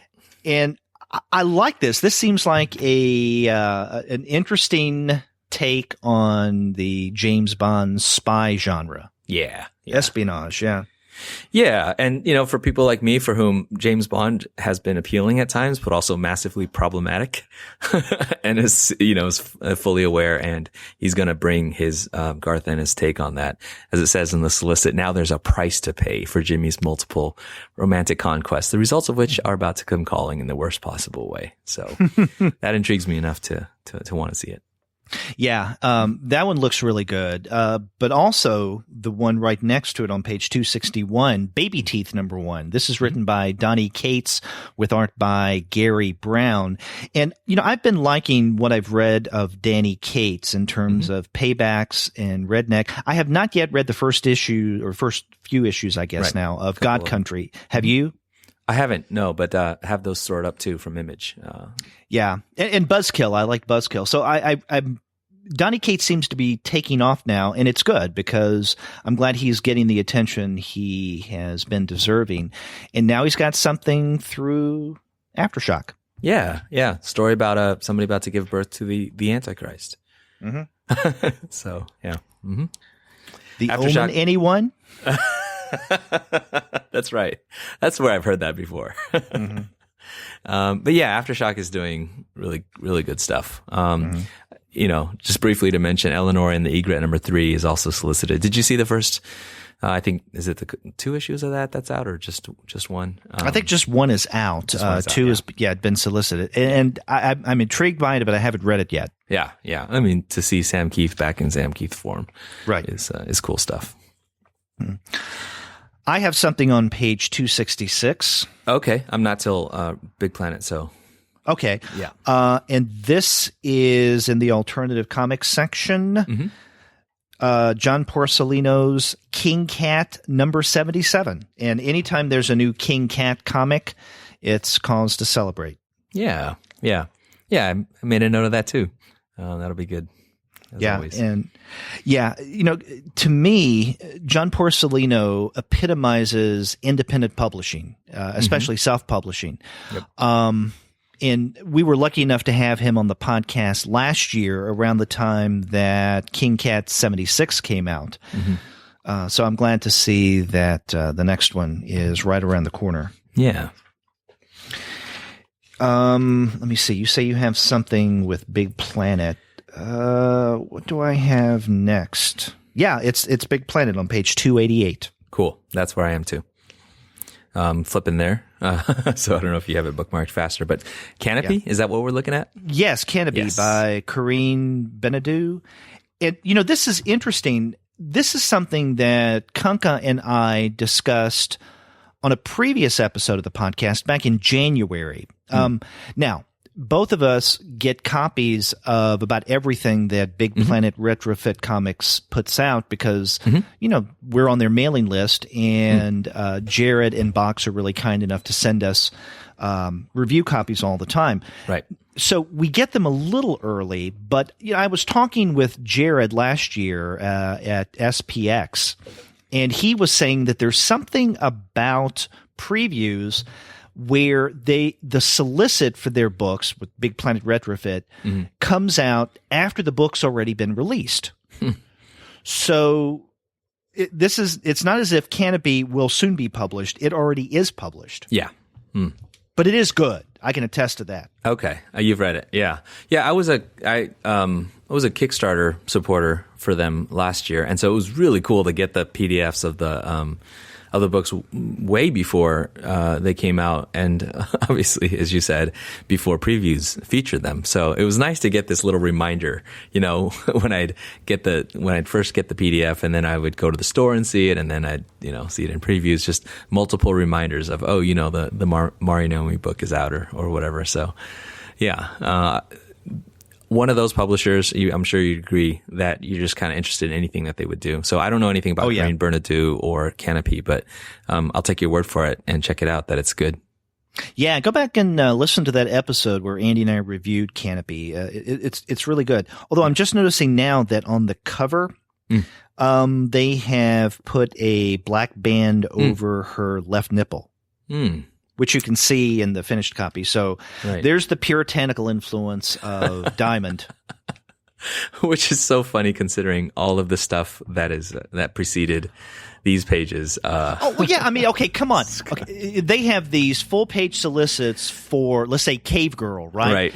And, okay, you're talking about exploitive and disproportional. Right. Go there. And there are other publishers who do the same thing. Yeah. So you're going to take out an innocent looking left nipple from Canopy cover? Come on. Thus is censorship. I don't have anything until Boom Studios. I think I was just going to mention the Black Mask series, Beautiful Canvas. So that's on page 290 in previews. And Beautiful Canvas is by Ryan K. Lindsay, written by Ryan K. Lindsay, and drawn by Sammy Kivella, who I'm not familiar with. But Lindsay's work is sort of more and more another writer that we're seeing more and more work from.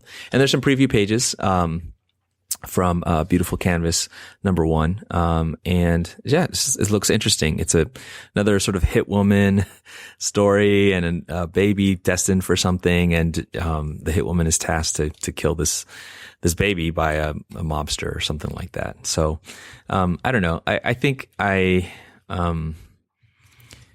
it's not anything about the story premise that's intriguing to me. I think Black Mask has been pushing very edgy titles. But I like that they are also making room for a lot of interesting art to be done. And those preview pages look really great. In fact, they also solicit the collection for The Skeptics, a story that, again, it sort of treads some familiar ground for me, but the artist Devaki Naogi was really, really intriguing for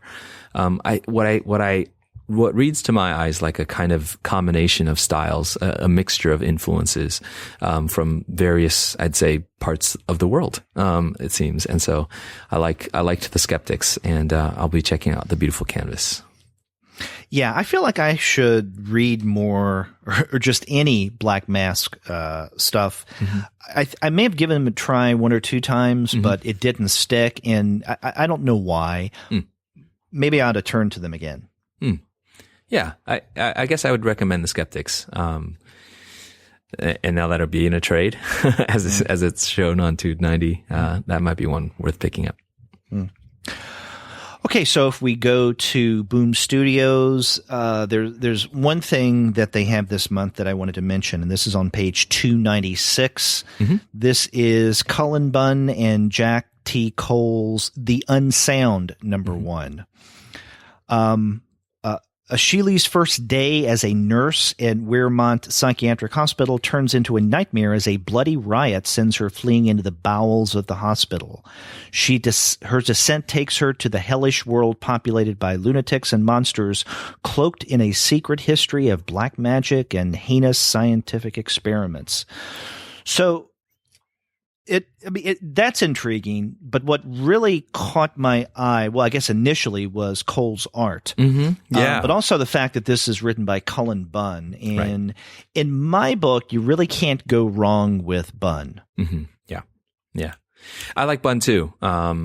Even as I've said many times now, not being a huge fan of horror, I think his Harrow County, it's just, he's just a good writer. I'm interested in Jack Cole's return. I thought that after Plastic Man, he was no longer with us, but this is a different Jack Cole. A different Jack Cole, one who is apparently very much alive. Right.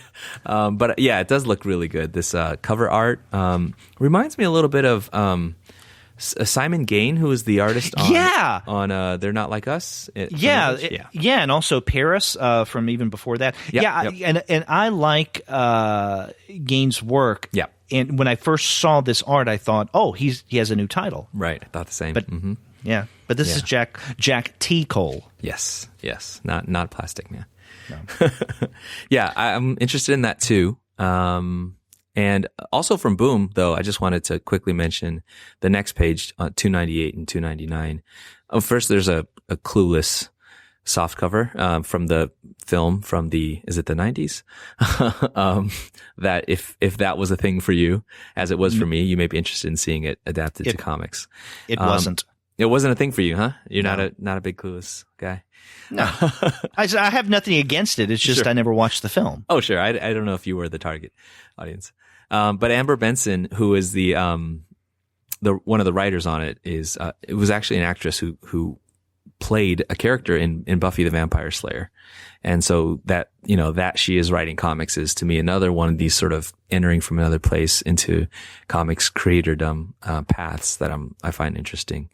And then on the facing page is a collection of Slam, which was a series about Roller Derby Girls, I think, and I saw the first issue. I got it. I didn't read it, but I was initially interested because, actually my daughter and I really liked Roller Girl, and so the whole idea of roller derby in comics was kind of an interesting kind of situation, a kind of setup, an environment where you could have a lot of like action and you could have stories unfold between, really tough, especially girl characters. But I got it because it was drawn by Veronica Fish, an artist who I wanted to see kind of, her work, and continuing to develop. I first saw her because she was one of the artists that came in after Fiona Staples on the new Archie. But then I found out that the writer of Slam is, Pamela, I think it's Ribon, Ribon, who, is a screenwriter who was involved in the, recent Disney Pixar film Moana. And so those are a few things that, again, that I just read for my own enjoyment, but also like reading with my kid. And so I think I'll get Slam in a collection to kind of check that out. Now, I don't have anything until page 319. Do you have anything before then? No, I think we're on the same page there. Okay. Yeah, on page 319 in the Cinebook section is the next volume, 7, in Fabian Vellman and Bruno Gazzotti's Alone series. And on a recent or relatively recent Eurocomics episode, Edward and I looked at a couple things that Vellman has done. Right. And I think we mentioned the Alone series in passing, but we didn't go into any detail. We didn't take a deep dive into that series, but I really love Alone. And so I'm glad to see that this next volume is coming out. And, basically what you have, are you familiar with Alone? No, I'm not. I'm sure I listened to that episode, but I don't remember what other works from Vellman you talked about. The whole Eurocomics series, which I've been loving, by the way, is a total induction for me. I'm pretty ignorant about all of it. So can you remind me what else Vellman did? Well, he did Beautiful Darkness. Is one of the things right. that we discussed. Yeah, that's right. Okay. Yeah. And with Alone, it's somewhat reminiscent of the, I guess, Left Behind series. Now, I've never read anything or seen anything Left Behind, but it's something like that, or at least that's the feeling that you get at the very beginning, that you have these kids that all of a sudden the parents or the adults in their life, but also a lot of the kids are gone and they don't know what happened. And they wonder what's gone on. They eventually meet up, the main characters in the series, meet one another and try to figure out what's going on. And so it's kind of a post-apocalyptic world in a left alone kind of setting. Although the religious elements are definitely not there. They're right. I mean, if they are, they're very buried, I think, or relatively buried. So, it's fascinating, and Gazzotti's art is really key, I think, to the success of the series for me. This is something that I would definitely call an all-age title, and if it's something that, let's say, you and Gwen at any point would like to discuss on the Young Reader series, I think it would fit in perfectly. Oh, that's great to hear, because I do always want to be expanding my reading repertoire, especially for things that are, targeted toward all ages. One of the services I feel like we can do is to be, mindful readers about stuff that is outside of at least the American origin market to expose folks to. So yeah, I'd love to check out Alone. Beautiful Darkness was awesome. I can't believe I forgot that was from Vellman, but that's, so I got, looks like 6-7 volumes of Alone to catch up on. Yeah. And they're relatively quick reads too, because they're European album size. Right. Now, the Alone volumes, as I think everything that Cinebook does, is in paperback. Right. But they're album sized and not only in terms of the book's dimensions, but maybe a little smaller than album size, but also in page count. Yeah.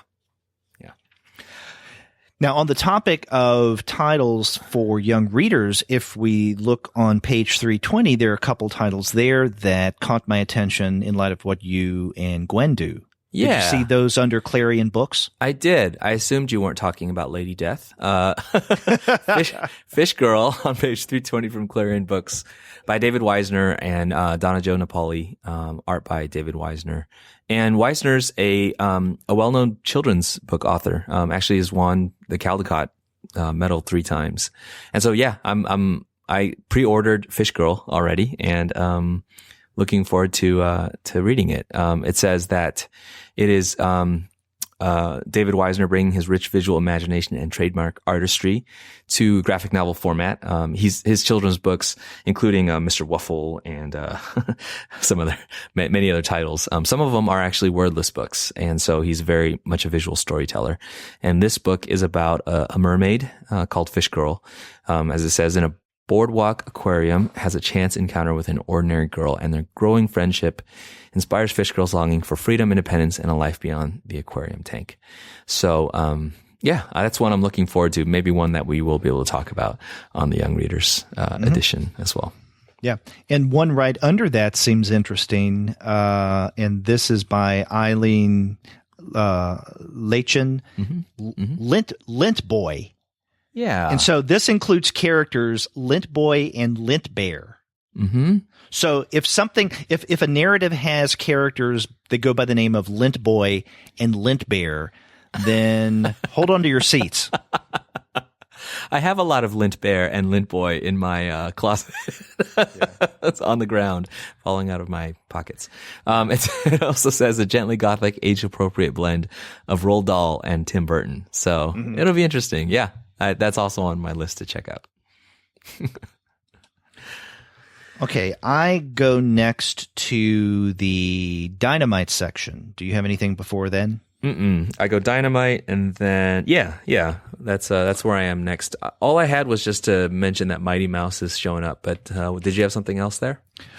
Well, the Dynamite thing that I wanted to mention is from the aforementioned Fabian Rangel Jr. Oh, you're right. That's Dynamite. That's right. Yeah, and that's on page. Did you have something before that? No, let's go there. That was really my next destination. Yeah, and this is Blood Brothers #1. Supernatural, pulp, fantasy, and folklore. So it says Diego and Gabriel Solis are 2 unusual brothers just trying to do their job in an even more unusual city. What's their job? They're detectives in a city populated by creatures from mythology and fantasy. When an Aztec skull is stolen from the museum, the Blood Brothers are assigned to the case. Yeah, looks like a very cool mixture of kind of the lucha libre, world with some supernatural and fantasy elements. So this looks interesting. Diego, a hard-boiled detective who talks to ghosts. Gabriel, a luchador whose skin glows when monsters attack. These are the Hermanos de Sangre, the Blood Brothers. Yeah. Looks really good. Yeah.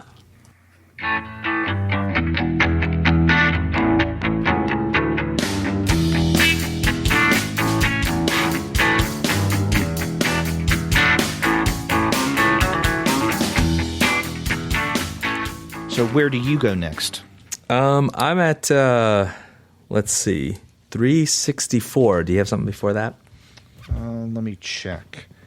Actually, I do. Okay. On page 348, under Dover Publications, there is Peter Cooper's Kafkaesque, and it collects 10 of Cooper's adaptations of Franz Kafka stories. I made note of this. Is this new? I didn't know if this was previously released.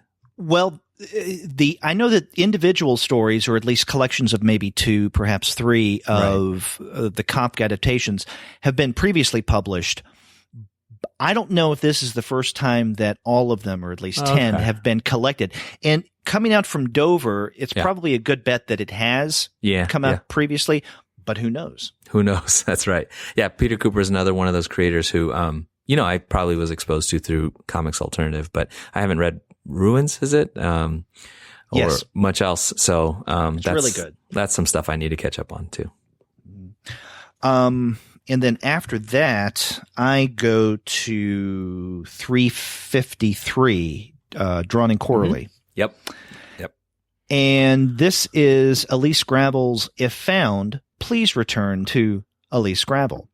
Right. This is a new or an upcoming hardcover. And I'm not familiar with Gravel's work. Are you? No, me neither.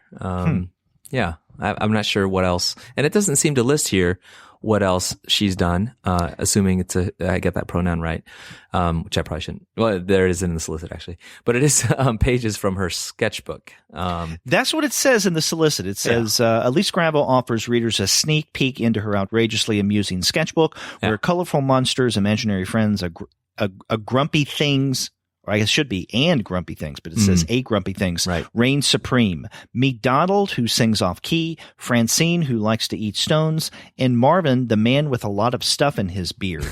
Mixing the real and the fantastical, Elise's drawings exude curiosity as microbes and mushrooms share the page with speckled pepper pops, gloppers, and floofs. Stop worrying about what makes a drawing good or bad. Elise draws anything and everything, and you can too.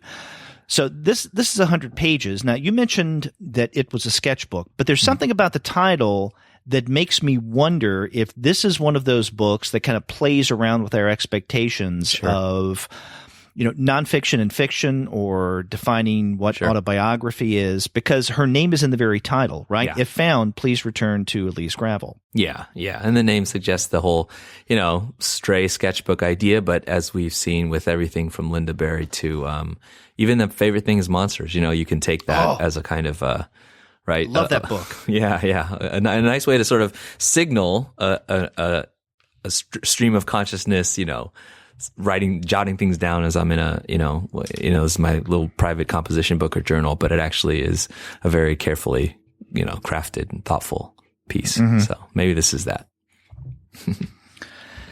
And then I go next to Fantagraphics. Do you as well? Yeah, although just, this is probably a resolicit. I don't know. The Making of, I'm still in Drawn and Quarterly. The Brett Evans book. Did you know about this? Has this been around? Yeah.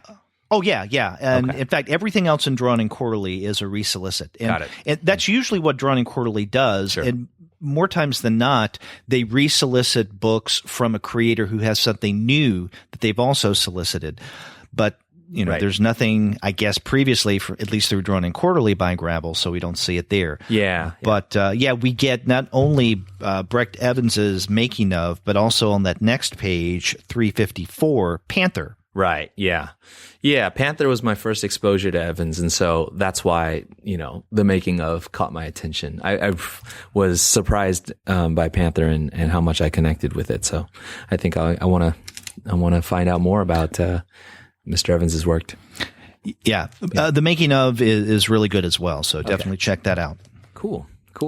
Yeah. I think we can go to Fantagraphics. Yeah. And the very first, or at least the top solicit on the first page of 2 pages, 358, is from Johnny Ryan. Right. And I guess this is a repackaging of some of his previously published stuff. It's called A New Low, which, if you know Johnny Ryan's work, that makes sense. That's a low. Yeah. Now, are you a fan of Johnny Ryan?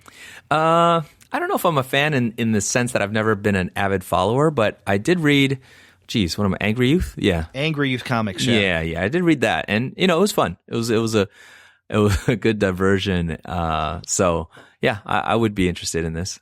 Have you read his Prison Pit? No, I haven't. Books. Okay. I know that Kunka really likes Prison Pit. I love Prison Pit as well. What was it, a year and a half ago, maybe 2 years ago, his hardbound collected Angry Youth Comics came out. Now, I would get the individual issues of Angry Youth Comics, but I got the hardbound edition. And, it's let me see. It's scatological humor. It's poopy humor. It's tits humor. It's dick humor. In other words, very juvenile, very visceral, very immature. Sure. And so getting all of that immaturity in what looks like a hardcover that has some gravitas to it, was that disjointedness that I really liked about that collected Angry Youth Comics. Right. Yeah, I mean, Johnny Ryan is not for everyone. He is intentionally offensive. Yeah. And apparently they're collecting a lot of his most offensive stuff in this book, A New Low. Right. Yeah. As I'm reading this, is this collecting things that were published in Vice, in that magazine?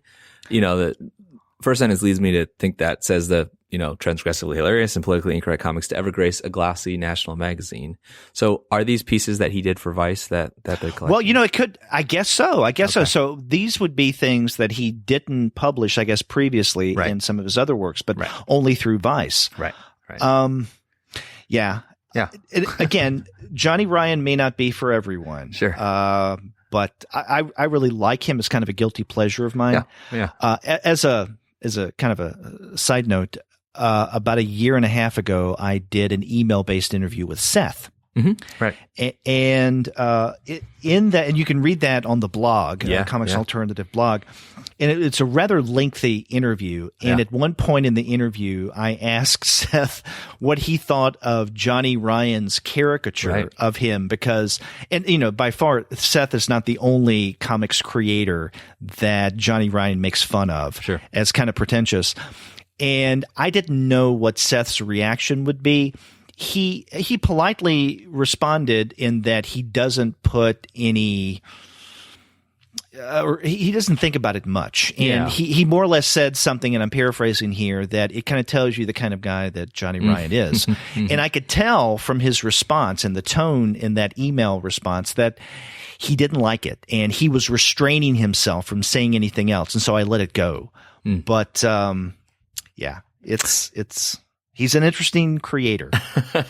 Check out that interview on the Comics Alternative blog. It's a great interview that you did with Seth. I agree. That seems to be his. Well, he's brushing it off. And I don't know. And you're right. It's not for everybody. And really, I think I can only handle it in small doses. But I think that's why sort of it looks like these are page long. It's 100 pages of page long Johnny Ryan. So maybe that's actually the right dose for some people. Yeah.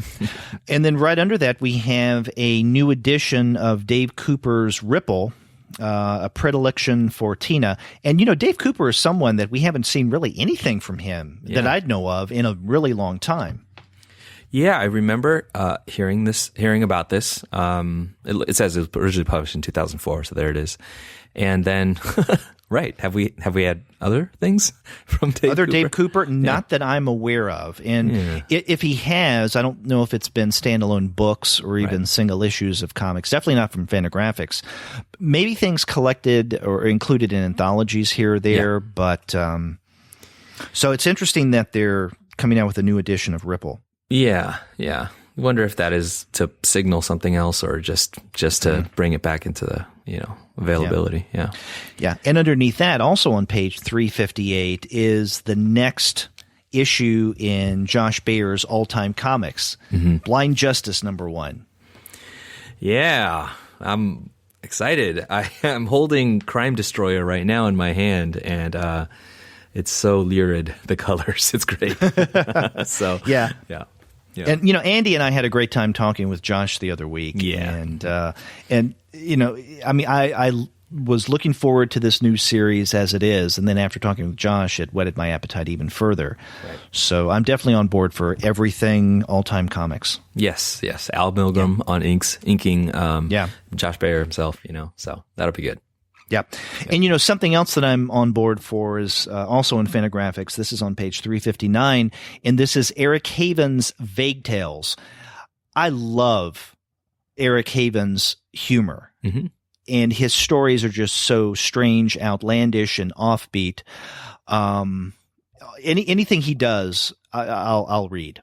Yeah. Have you read anything of his? Yeah, in Kramer's Ergot, but I don't. I'm trying to. Is this a separate story or is this a collection of previously published stuff? I would say the latter. Okay. Well, it says Vague Tales is the debut graphic novel from Eisner Award nominated cartoonist Eric Haven. Right. But he's had well, it depends on what you mean by a graphic novel, right? Now, It's called Vague Tales. So does this mean that it's a collection of individual stories that may have been previously published? But if this is his debut graphic novel, then is it a long-form narrative, kind of quote-unquote novelistic, within the comic sense? I mean, I don't know. I mean, he obviously has had other books, not through Fantagraphics, but he has had other books. So when they say debut graphic novel, do they mean debut graphic novel period or debut graphic novel through Fantagraphics from Eric Haven? Yeah. Or is this the first time that you're going to be able to punch into Amazon Eric Haven and get a book by him and it collects stuff that's published? Or is this, I had the same questions.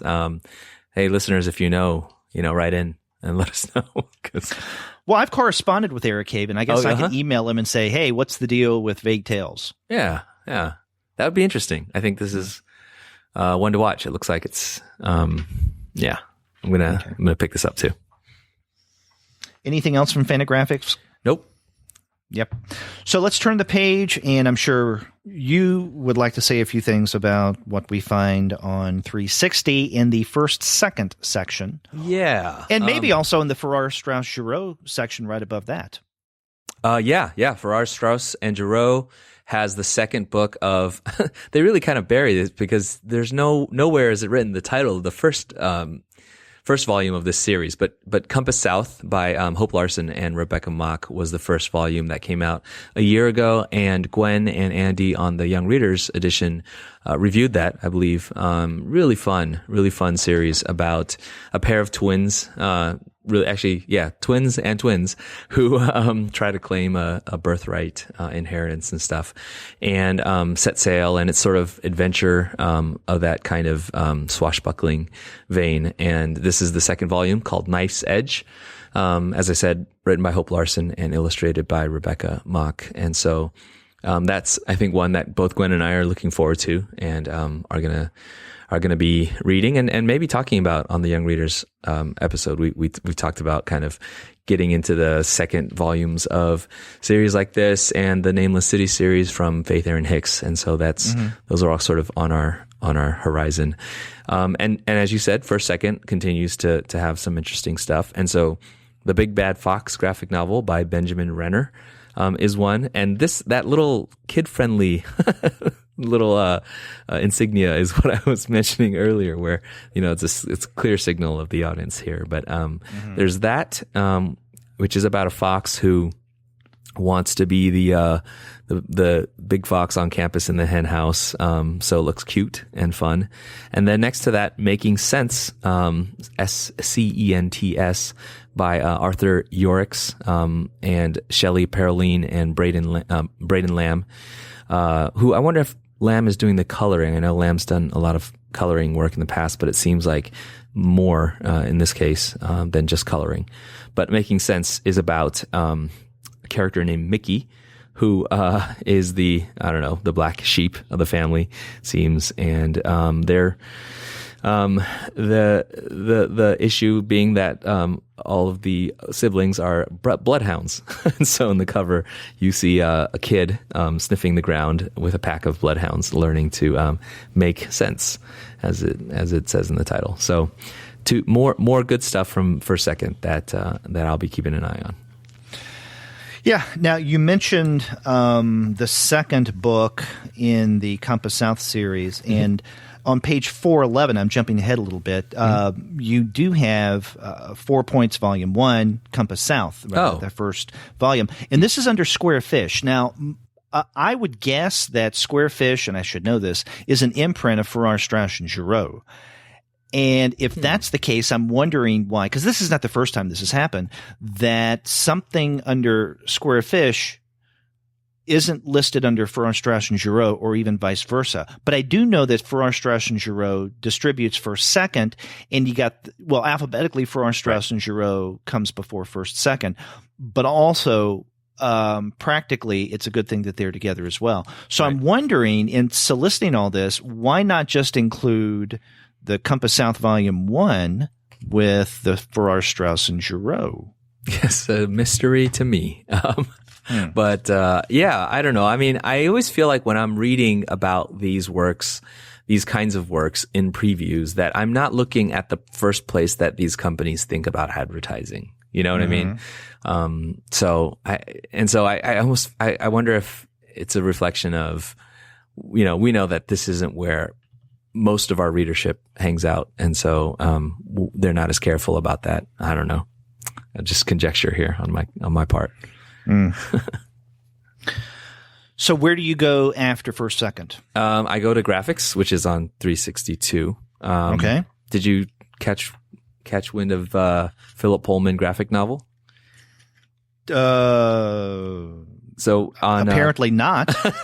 So on 362 is the Adventures of John Blake, which is volume 1, which is from Graphics, under Scholastic, and Philip Pullman, who is written that all of a sudden I'm blanking on Philip Pullman's series, but much beloved series of wow, this is like a serious blanking brain fart, but just a fantasy novelist who is a huge number of fans, brings his talents to comics. And so we have here the story of it says, trapped in the midst of time by a terrible research experiment gone wrong, John Blake and his mysterious ship are doomed to sail between the centuries, searching for a way home. In the ocean of the modern day, John and the crew rescue a shipwrecked young girl his own age, Serena, and promise to help. But returning Serena to her own time means traveling to the one place where the ship is in most danger of destruction. And so, the cover image, Philip Pullman's name, and sort of the idea of this adventurous, experience for a character named John Blake. I feel like it's the kind of book that, the kind of comic that is meant to attract young readers and maybe particularly young boys. So, kind of have a certain educational interest in that. And Pullman's going to have a lot of fans that I think he'll bring to comics. So this will be interesting to see. Okay. Yeah. And then I think that's it for me for a while. Where are you next? 372. Okay. Let's go there. Mm-hmm. Yeah, and this, I guess I missed last month's solicit. This is under Joe Books, and it's a rarity we mention anything from Joe Books, I think. And not because we don't like Joe Books, it's just they haven't done anything that we particularly would like. But I found it interesting. This is issue number 2 of Harvey Hits. Huh. And I had heard that Joe Books was going to be coming out with a series that basically is a tribute to the old Harvey comic characters like Casper the Friendly Ghost, Spooky, Richie Rich, Hot Stuff. Those the characters. Actually, I grew up with. These are the characters. I read Harvey comics like you wouldn't believe. Probably more than I read standard mainstream fare. And it was because my mom encouraged me to read those, because she encouraged me to read the comics that she grew up reading as a kid. And so that's why I got a heavy dose of Harvey. But the thing I found interesting about this solicit is, and this is for Harvey Hits number 2, it says writer and artist to be determined. And I'm thinking, what? because the creative team behind this is Art and Franco. Yeah. Right. And I'm thinking, I mean, they're a famous creative team. Sure. So why is it on this second issue to be determined? Now, are they not doing the art on the second issue, or is this some kind of glitch on the part of Joe Books and the solicit? I don't know. It's weird. Do you know if they were committed to do the whole series? Because they do show the cover art from issue 1. That's clearly Art and Franco. Yeah. But they advertise for Harvey Hits number 2 cover art by an artist named Cesar Asaro, who I'm not familiar with, but I'm Googling right now, and has some really cool looking art. But yeah, that's unfortunate. What may have been the case is that first issue they had Art and Franco do it to kind of give a sending forth, right? Sure. And then after that, it's other creators. Yeah. Hey, Joe Books, we would be interested to know. Because, these characters too, like you said, just kind of woven into my childhood.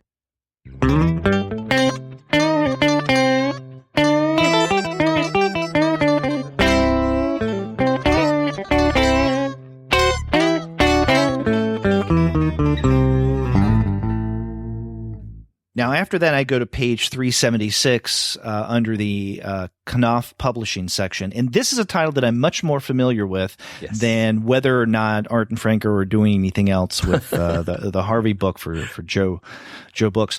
And this is Rickety Stitch and the Gelatinous Goo, Volume 1, The Road to Epoli. Last year, one of the webcomics that Sean and I, in fact, it was maybe a tad over a year ago. No, it was last summer, I think it was. Or maybe it was a year ago. Anyway, it was last year. Sean and I discussed the webcomic Rickety Stitch and Gelatinous Goo, which we both loved. And that's a fun title. Yeah. I would say it's definitely all age. And so I knew that they were coming out with a print edition of the first volume of Rickety Stitch and Gelatinous Goo, but I didn't know it was coming out through Knopf. So here we have it, and this is by Ben Costa and James Parks. And whether or not you're familiar with the webcomic, I strongly recommend that you get this book. Yeah, great art, fun story. It's a great journey narrative, a quest narrative. Yeah. I also recommend. I think actually, I met Ben Costa. I think he's a Northern California native, like I am, and I met him at a con, and super nice. And so there, I got some of his books, and again, brain farting on the series. It was a sort of a samurai type of a comic that he did previously, and I think he had just been starting up Rickety Stitch at the time, and so started following it. I was really glad to hear you guys talk about it on the webcomics episode, and so I too put my wholehearted endorsement. In fact, would love to get it'd be great to hear Ben Costa and James Parks talk about Rickety Stitch. I know that they work hard and do good work, and so love to hear them talk about the book now that it's being released, like you said. Yeah. I go next to page 378, and this is the Kodansha section. Yeah, I listed the page before, but I think I'm with you there. That's right, 378, Kodansha. Yeah, and this one title that I wanted to highlight on this page is Shiro Masamune's Appleseed Alpha, Volume 1. And I mentioned this because just recently, Kodansha put out really nice new hardbound deluxe editions of Masamune's Ghost in the Shell series, right? So Ghost in the Shell, and then Ghost in the Shell 2, and then Ghost in the Shell 1.5. And I knew that they were going to be coming out with Appleseed Alpha, and I'm hoping they'll come out with a whole new deluxe edition of the original Appleseed. Yeah, you mentioned on that episode that I think with Shay, that the review episode where you talked about Ghost in the Shell with Shay, that you hadn't read Appleseed, and he recommended that as a sort of must read. That prompted me too. I got to go back and read Appleseed too. So maybe, I don't know if this is a good place to jump on, but maybe if I'm going to read and collect, then Kodansha's releasing the Appleseed Alpha Volume 1 would be also good to have on hand. Yeah. You know, I just now looked at the clock, and earlier we mentioned that this might be a long episode. We're coming up on we're into our second hour into this preview show. So, listener, maybe this is a good thing for you. Maybe you like these long episodes. We give you a lot of bang for your listening buck, especially since we're free. But this is going to be a long episode. We've got a few more things to highlight here. We'll try to speed things along without giving short shrift. I'm dedicated to that. Okay, so where do you go after Kodansha? I think some of the things at Lion Forge were interesting to me. So I'm at 386, and there's a series, Noble. It's a couple of new things coming out from Lion Forge and Catalyst. 384 Excel is a new series, and then Noble's actually the second issue of that. So I don't know. Have you caught on to what Lion Forge and Magnetic and Catalyst are up to as a publisher? That's kind of interesting to me. No, and I noted what we find on page 388, Jazz Maynard. Now I'm familiar with Magnetic Press, or at least what I thought Magnetic Press was. So what's the deal with them, Catalyst, Lion Forge, and I think maybe other things like Roar that are going on? So is Lion Forge a larger umbrella company that has imprints now? Yeah, I'm trying to remember what the sort of exact order of business dealings was, but I think Magnetic is probably what we're familiar with. They just, produce gorgeous graphic novels. But Lion Forge and Catalyst, I think had a specific focus on really creators and characters of diverse backgrounds and origins. You can see that in Excel, written by Joe Casey and art by Damian Scott. But I think they're a sort of, I don't remember how the business dealings exactly went. Roar is a, more kid directed, all ages kind of imprint. And I think that whatever they're up to business wise, that would be an interesting publisher to maybe spotlight and look at this moment. I know that there were rumblings of mergers and acquisitions or something like that. I got to do some more research on that, but that's something I'm watching. Okay. And beyond that, then I think next I'm at where am I next? 10 Speed. Do you have anything previous to 414? On page 393 under No Brow Press, there is a new book coming out there from Jen Lee, and it is Garbage Night. I missed this. Yeah, well, it's a good thing I mentioned it. And, we have talked about Jen Lee's work on the podcast twice before. Now, she had a shorter work through No Brow as part of their, what do they call it? That series of really small books. It is, the 17 by 23 series. And this was back in May of 2015. Where Andy Wolverton and I discussed, among other things, her Vacancy, which is a really good comic. And then in June of that same year, Sean and I discussed her animated webcomic Thunderpaw. And so now we get a new book from No Brow, Garbage Night. And so it's doing what Jen Lee seems to do best, and that is working with what seems to be, all age-oriented anthropomorphic creatures. Right. Mm-hmm. Yep. Yeah. And in fact, I think it includes the same characters as Vacancy. A dog named Simon, and in Vacancy, he became friends with a raccoon and a deer. So I'm assuming these are the same characters. Mm-hmm. Yeah. Simon. That's right. Yep. And then if you turn the page on 395 in the Oni Press section, in fact, there are a few things in Oni I wanted to highlight. One is the Sixth Gun Book 1 Cold Dead Fingers Square 1 edition. These seem to be more, I guess, compact, affordable editions that Oni is coming out with. It says it collects the first volume of Cullen Bunn, Brian Hurt, and Bill Crabtree's epic series at a low introductory price. So if you haven't read Sixth Gun, this may be a good opportunity for you, in an affordable way, for you to jump on board. Mm-hmm. And then on page 397, again in Oni, is the aforementioned Heartthrob Season 2, Issue Number 1, from Christopher Sabella and Robert Wilson IV. And then if you turn the page, a third in the Oni section, and this is on page 399, and this is the trade collection of Janet Harvey and Megan Levins's Angel Town. Yeah. And Andy and I last year discussed the first issue. I'm sorry, Angel City. Mm-hmm. Yeah, we discussed the first issue of Angel City. So now they're collecting everything. This is Angel City Town Without Pity. Yeah. That looks so good. I was combining the title and subtitle there. Yeah.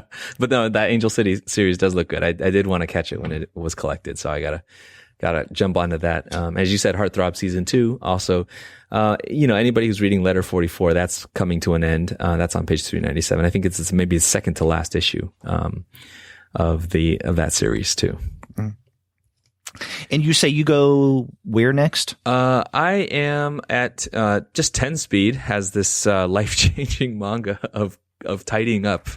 I think this is new. So that's on page 4. Let's see, where is that? 10 Speed, so not for a while. I don't know if you have anything sooner than page 414.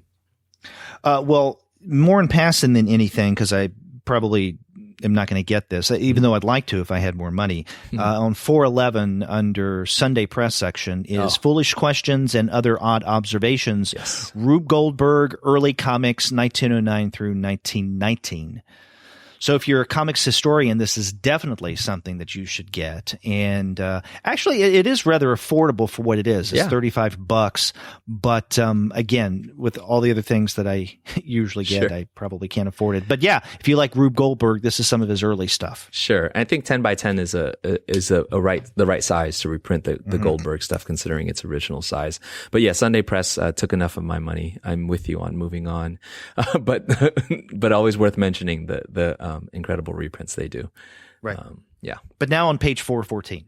Yeah, no, I just actually I don't even know how new this is, but the life-changing manga of Tidying Up by 10 Speed Press, which is interesting to me as a manga adaptation of that popular book by Marie Kondo, Her Method of Cleaning Your House, which has taken over my own home as we lovingly pick up objects and determine their actual worth to us as we hold them to our ear.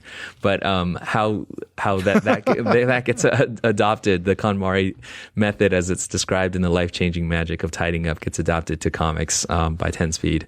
Should be interesting. So that's something that caught my eye. But from there, I don't have anything till a while. I don't know where you go next. Okay, I go next to Titan, and the two things that I wanted to mention in Titan are both part of their hard case crime series. Yes. Now, as we've mentioned on this show before, Titan, the publisher, has been putting out hard case crime prose books. Right? So prose novels, the crime novels. But last year they also started to put out hard case crime comics. And I think so far they have just 3 titles. There's Triggerman, there is Peep Show, and then there what was going to be Reassignment, but then they changed the name to The Assignment. But now they are soliciting in this month's previews 2 new series, 2 number 1 issues. And the first one is on page 422, and this is Normandy Gold, number 1. This is written by Allison Galen and Megan Abbott with art by Steve Scott. And just the brief description is, when her young sister becomes the center of a brutal murder case, tough-as-nails Sheriff Normandy Gold is forced to dive headfirst into the seedy world of 1970s prostitution. So, it's just the thing that you've come to expect from hard case crime stories, both comics and prose. And then if you turn the page on 424, there is a number 1 issue, The Girl with the Dragon Tattoo, Millennium. And this is written by Sylvian Runberg with art by Josie Holmes. Maybe Jose. Okay, I'm sorry, misread. Jose Holmes, Homs. Yeah, all of these hard case crime comics, the art's been fantastic. Sort of perfect for the genre. The Normandy Gold does look good. It's another example of folks who are pretty involved in whether it's novels or in this case also TV, bringing their efforts to comics. And so, I think especially Normandy Gold sounds interesting to me. I never really got into The Girl with the Dragon Tattoo. I had all the novels and they sat on my shelf. So I don't know if I'll read that one. But, again, these, Titan's been gathering these artists, these creators for this hard case crime. And I like them too. I'm glad you spotlighted them. And after that, I go to Udon Entertainment on page 445. Do you have anything before that? Nope. 445 it is. Yeah, and I'll mention this just in passing. I don't know if these are brand new or not, but this is part of Udon Entertainment's Manga Classics series. And they're adapting the Count of Monte Cristo in manga form, and Kipling's The Jungle Book as well. So you have Kipling and Dumas. I don't know if these are brand new adaptations. They may be.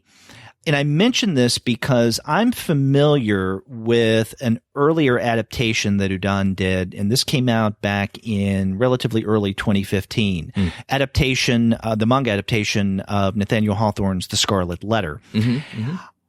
I liked it. When I picked it up, well, I do work in adaptation, especially in terms of comics, and I've even written quite a bit on Nathaniel Hawthorne's narratives adapted to comics.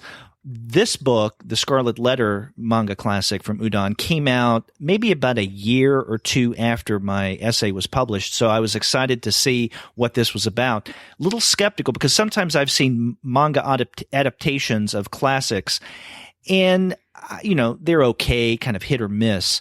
I really liked the Scarlet Letter adaptation, and so I'm wondering if other adaptations that Udon does are the same standard. So it may be worth checking out their manga classics, Count of Monte Cristo and Jungle Book.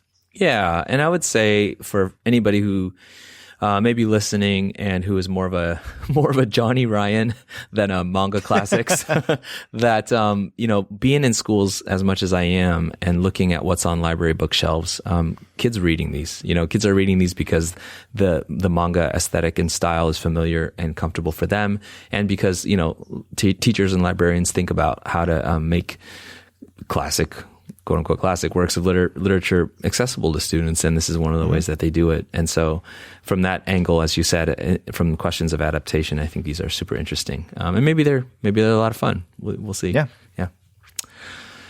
I'm next at Valiant on the next page. Did you catch that? What page number? 446 has the featured item from Valiant, a series called Secret Weapons that they're starting. Valiant's been doing these, sort of short run, high quality, series, like their Divinity stuff and their, some of the other titles that they've been doing. And I think this is just them.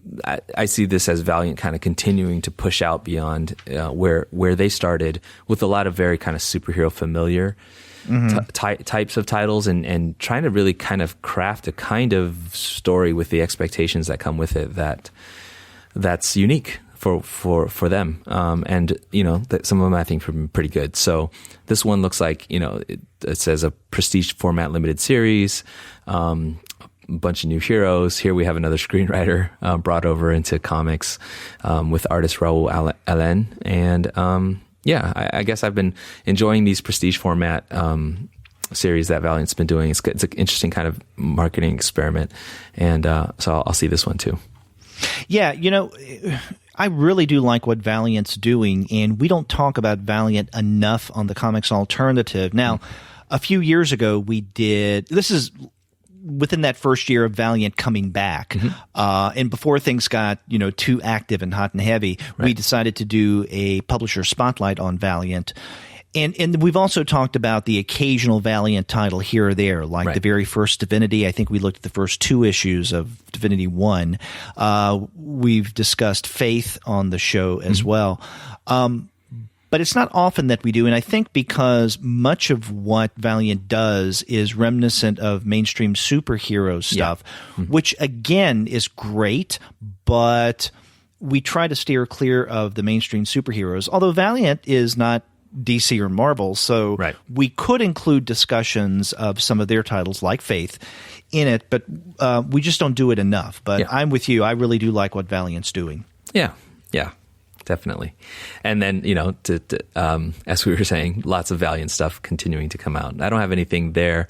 And I don't have, I think I go to Viz next. I don't know if you have anything previous.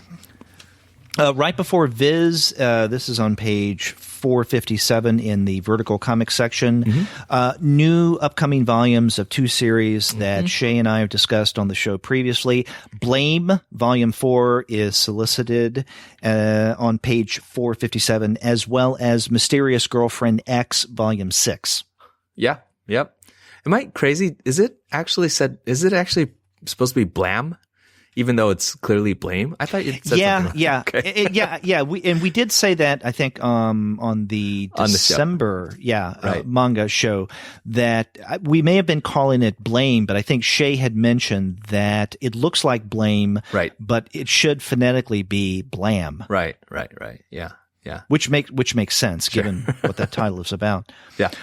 But now in Viz Media, what were you interested in? I was looking at Manga in Theory and Practice, which is on 461, but which is by Hirohiko Araki, who is the creator of JoJo's Bizarre Adventure. Was that where you were going as well? No, but I was interested in that. So now, have you read any of Araki's work, JoJo's Bizarre Adventure, that really long ongoing series? I've only started it, and then, like many manga series, I said, let me finish the ones that I'm working on and then come back to this. But I think he is important enough in the industry that and I'm always interested in the theoretical work. So this is subtitled "The Craft of Creating Manga." So I think as my understanding and exposure to manga grows, I think I want to see more sort of reflection on the actual creation process and so forth. So this is interesting to me. Now, I'm guessing that this book is primarily prose and not graphically presented, let's say in manga format, because there's an indicator in the solicit that this book reads from left to right. Right. Which they make a point of. Right. Yeah. But it would still be, worth looking at. I was thinking that it might be something that Shay and I could discuss on an upcoming manga show. But if it's about manga, but not in manga format primarily, then I'm sure there'll be tons of sample art. But yeah, probably not something we would discuss on the show. Yeah. Although it'll be interesting. It's 280 pages.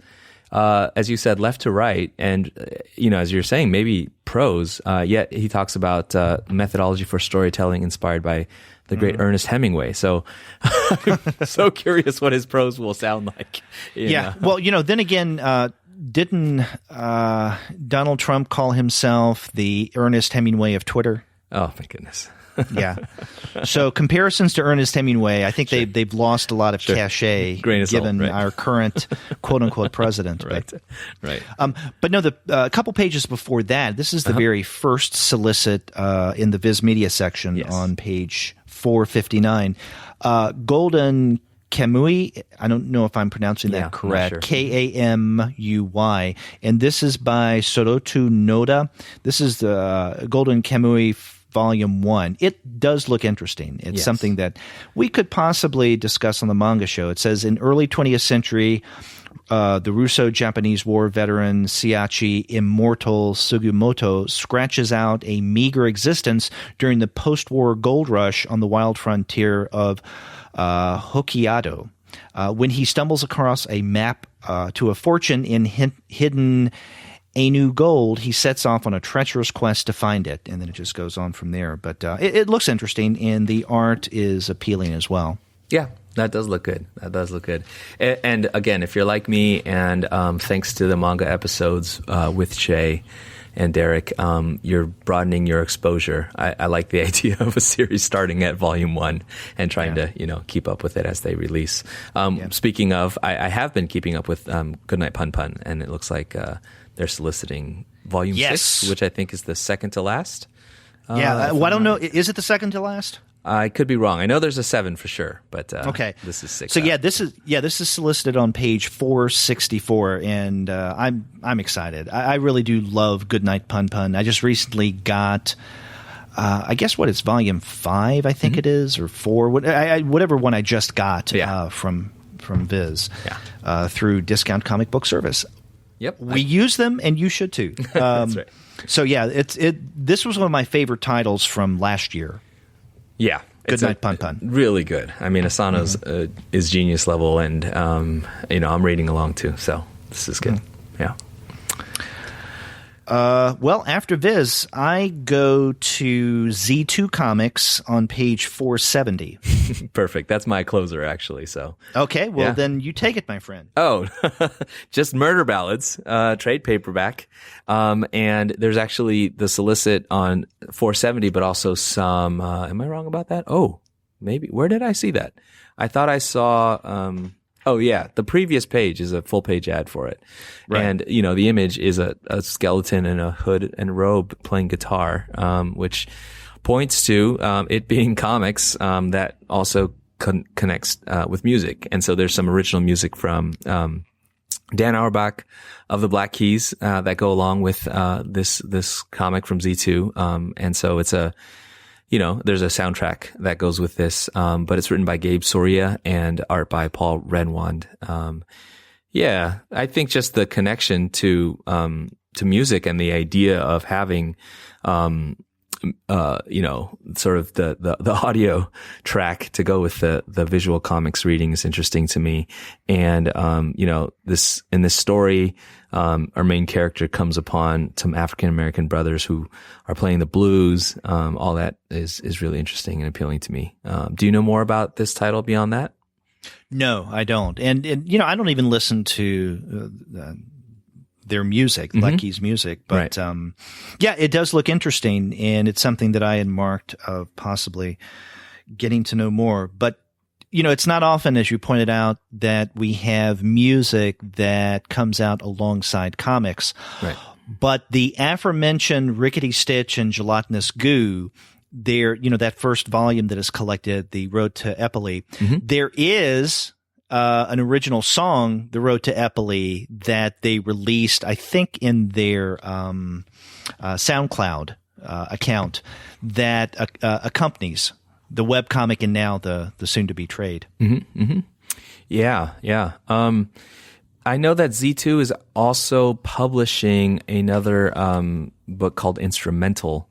That's right. Yeah, from Dave Chisholm. In fact, right. We plan on having Dave on the show. But you're right. That's also one where music is an important component. Yeah. So I wonder if this is just something that Z2 is doing, in which case I think that's really fascinating. Yeah. And I've got one more title, and then we're done, cool. Finally. And this is in the books section on page 480. And this is by Ian Gordon, Superman, The Persistence of an American Icon. And this is coming out from Rutgers University Press. And Rutgers began, a couple of years ago, their Comics Culture series. Yeah. And over the past year and a half, they've been putting out volumes devoted to particular iconic figures in comics, like Superman, like Wonder Woman, but not only superheroes. I know they've also come out one, Bart Beatty did one on Archie. So this is part of that series. Now, actually, I looked it up, and Superman, The Persistence of an American Icon came out in late February, but it's just now, I guess, being solicited in previews. Yeah. Cool. Yeah, that Rutgers series is really good.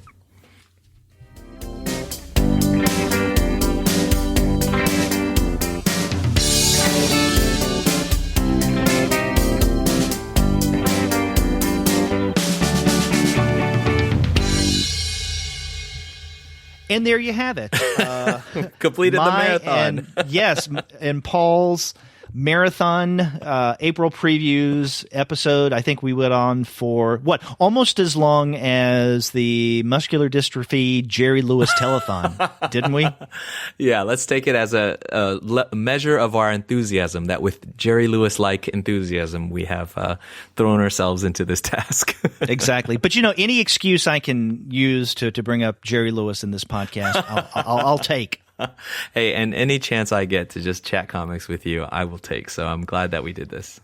Yeah, I am too. Now, Andy couldn't make it to record this week's episode because he was busy with the Sumter Comic Arts Symposium, organizing that. And he just wanted to take a break, and he asked if I could find someone else. And, I immediately thought, Paul, you fill in whenever I ask. I don't think you've turned me down once, or that I can remember. So maybe you have, but I just am, blanking. But I appreciate it, and I always like it when we're on the show. And if it's a preview show, I guess it's going to be a longer episode because we're both talkers. Maybe we can find some ways to cinch it up. But listeners, we thank you for having stuck with us this long. It is free, but we know that you're part of this listening community. I always conceive of us as that. Right. So that I can imagine that I have lots of friends. Yeah, and I'm one of those podcasters who feel that it's ridiculous to come up with a preconceived length of a podcast episode. Mm-hmm. I've talked with a number of podcasters, and not just comics podcasters, who have a sense that anything over 30 minutes or maybe anything over an hour is a little too long. But statistics show, at least according to the people at Libsyn, who's actually our host, that the most popular podcasts are ones that are on the long side. And so length of podcast episodes and popularity, it's not the shorter the better. It's really the longer the better. And not that we want to go for any world record here in terms of the length of the show so we can become more popular. But in my book, one of the joys of a podcast is that it's not like radio and you can listen to it on demand. So this idea of having something only 30 or 45 minutes long about the length of the average commute makes no sense to me, because if you're listening to a 2-hour show, a podcast, and your commute is, let's say, 45 minutes, well, then you stop it at 45 minutes when you get to work. And then when you get back in your car, pick up where you left off. Right.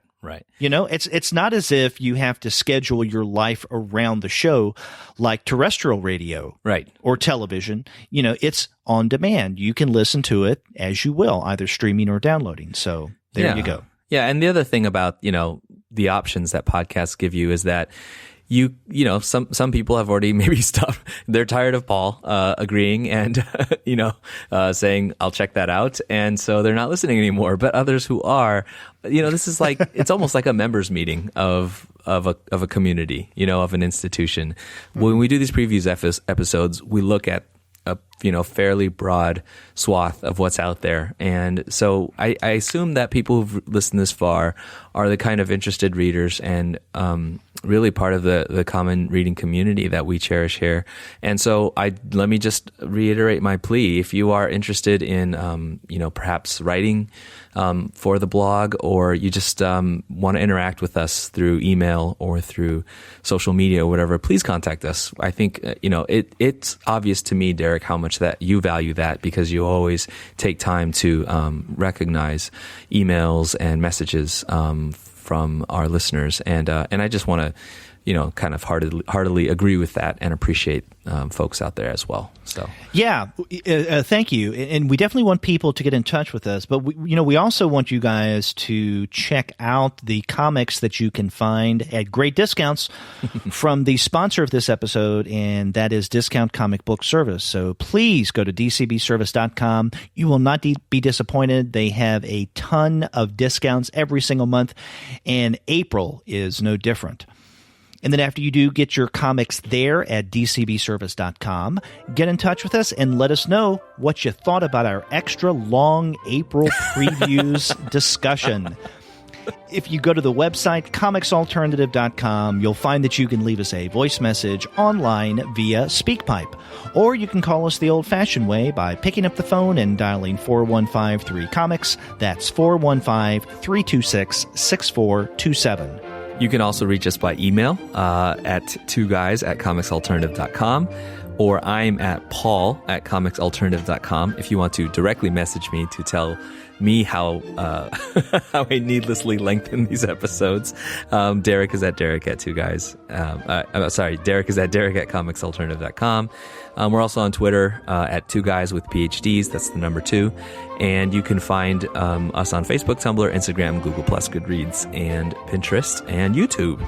And subscribe to us on iTunes. Leave us some feedback. Your ratings always help us to get known. Stream us on Stitcher and TuneIn and Spotify and iHeartRadio. Don't forget that. iHeartRadio. Right, can't leave that out.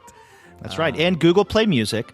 But listeners can also find every single one of our shows, as well as the reviews and comics-related commentary on the blog by going to comicsalternative.com. That's right. So there are a lot of ways for people to get in touch with us, and we do like to hear from you. Mm-hmm. And if you want to be a listener with discerning tastes, such as Dylan Campbell, then head on over to our Patreon campaign, which is patreon.com/comicsalternative. And we'd love to hear from you, and we'd appreciate your support. Until next time, I'm Derek. And I'm Paul, and let's keep reading.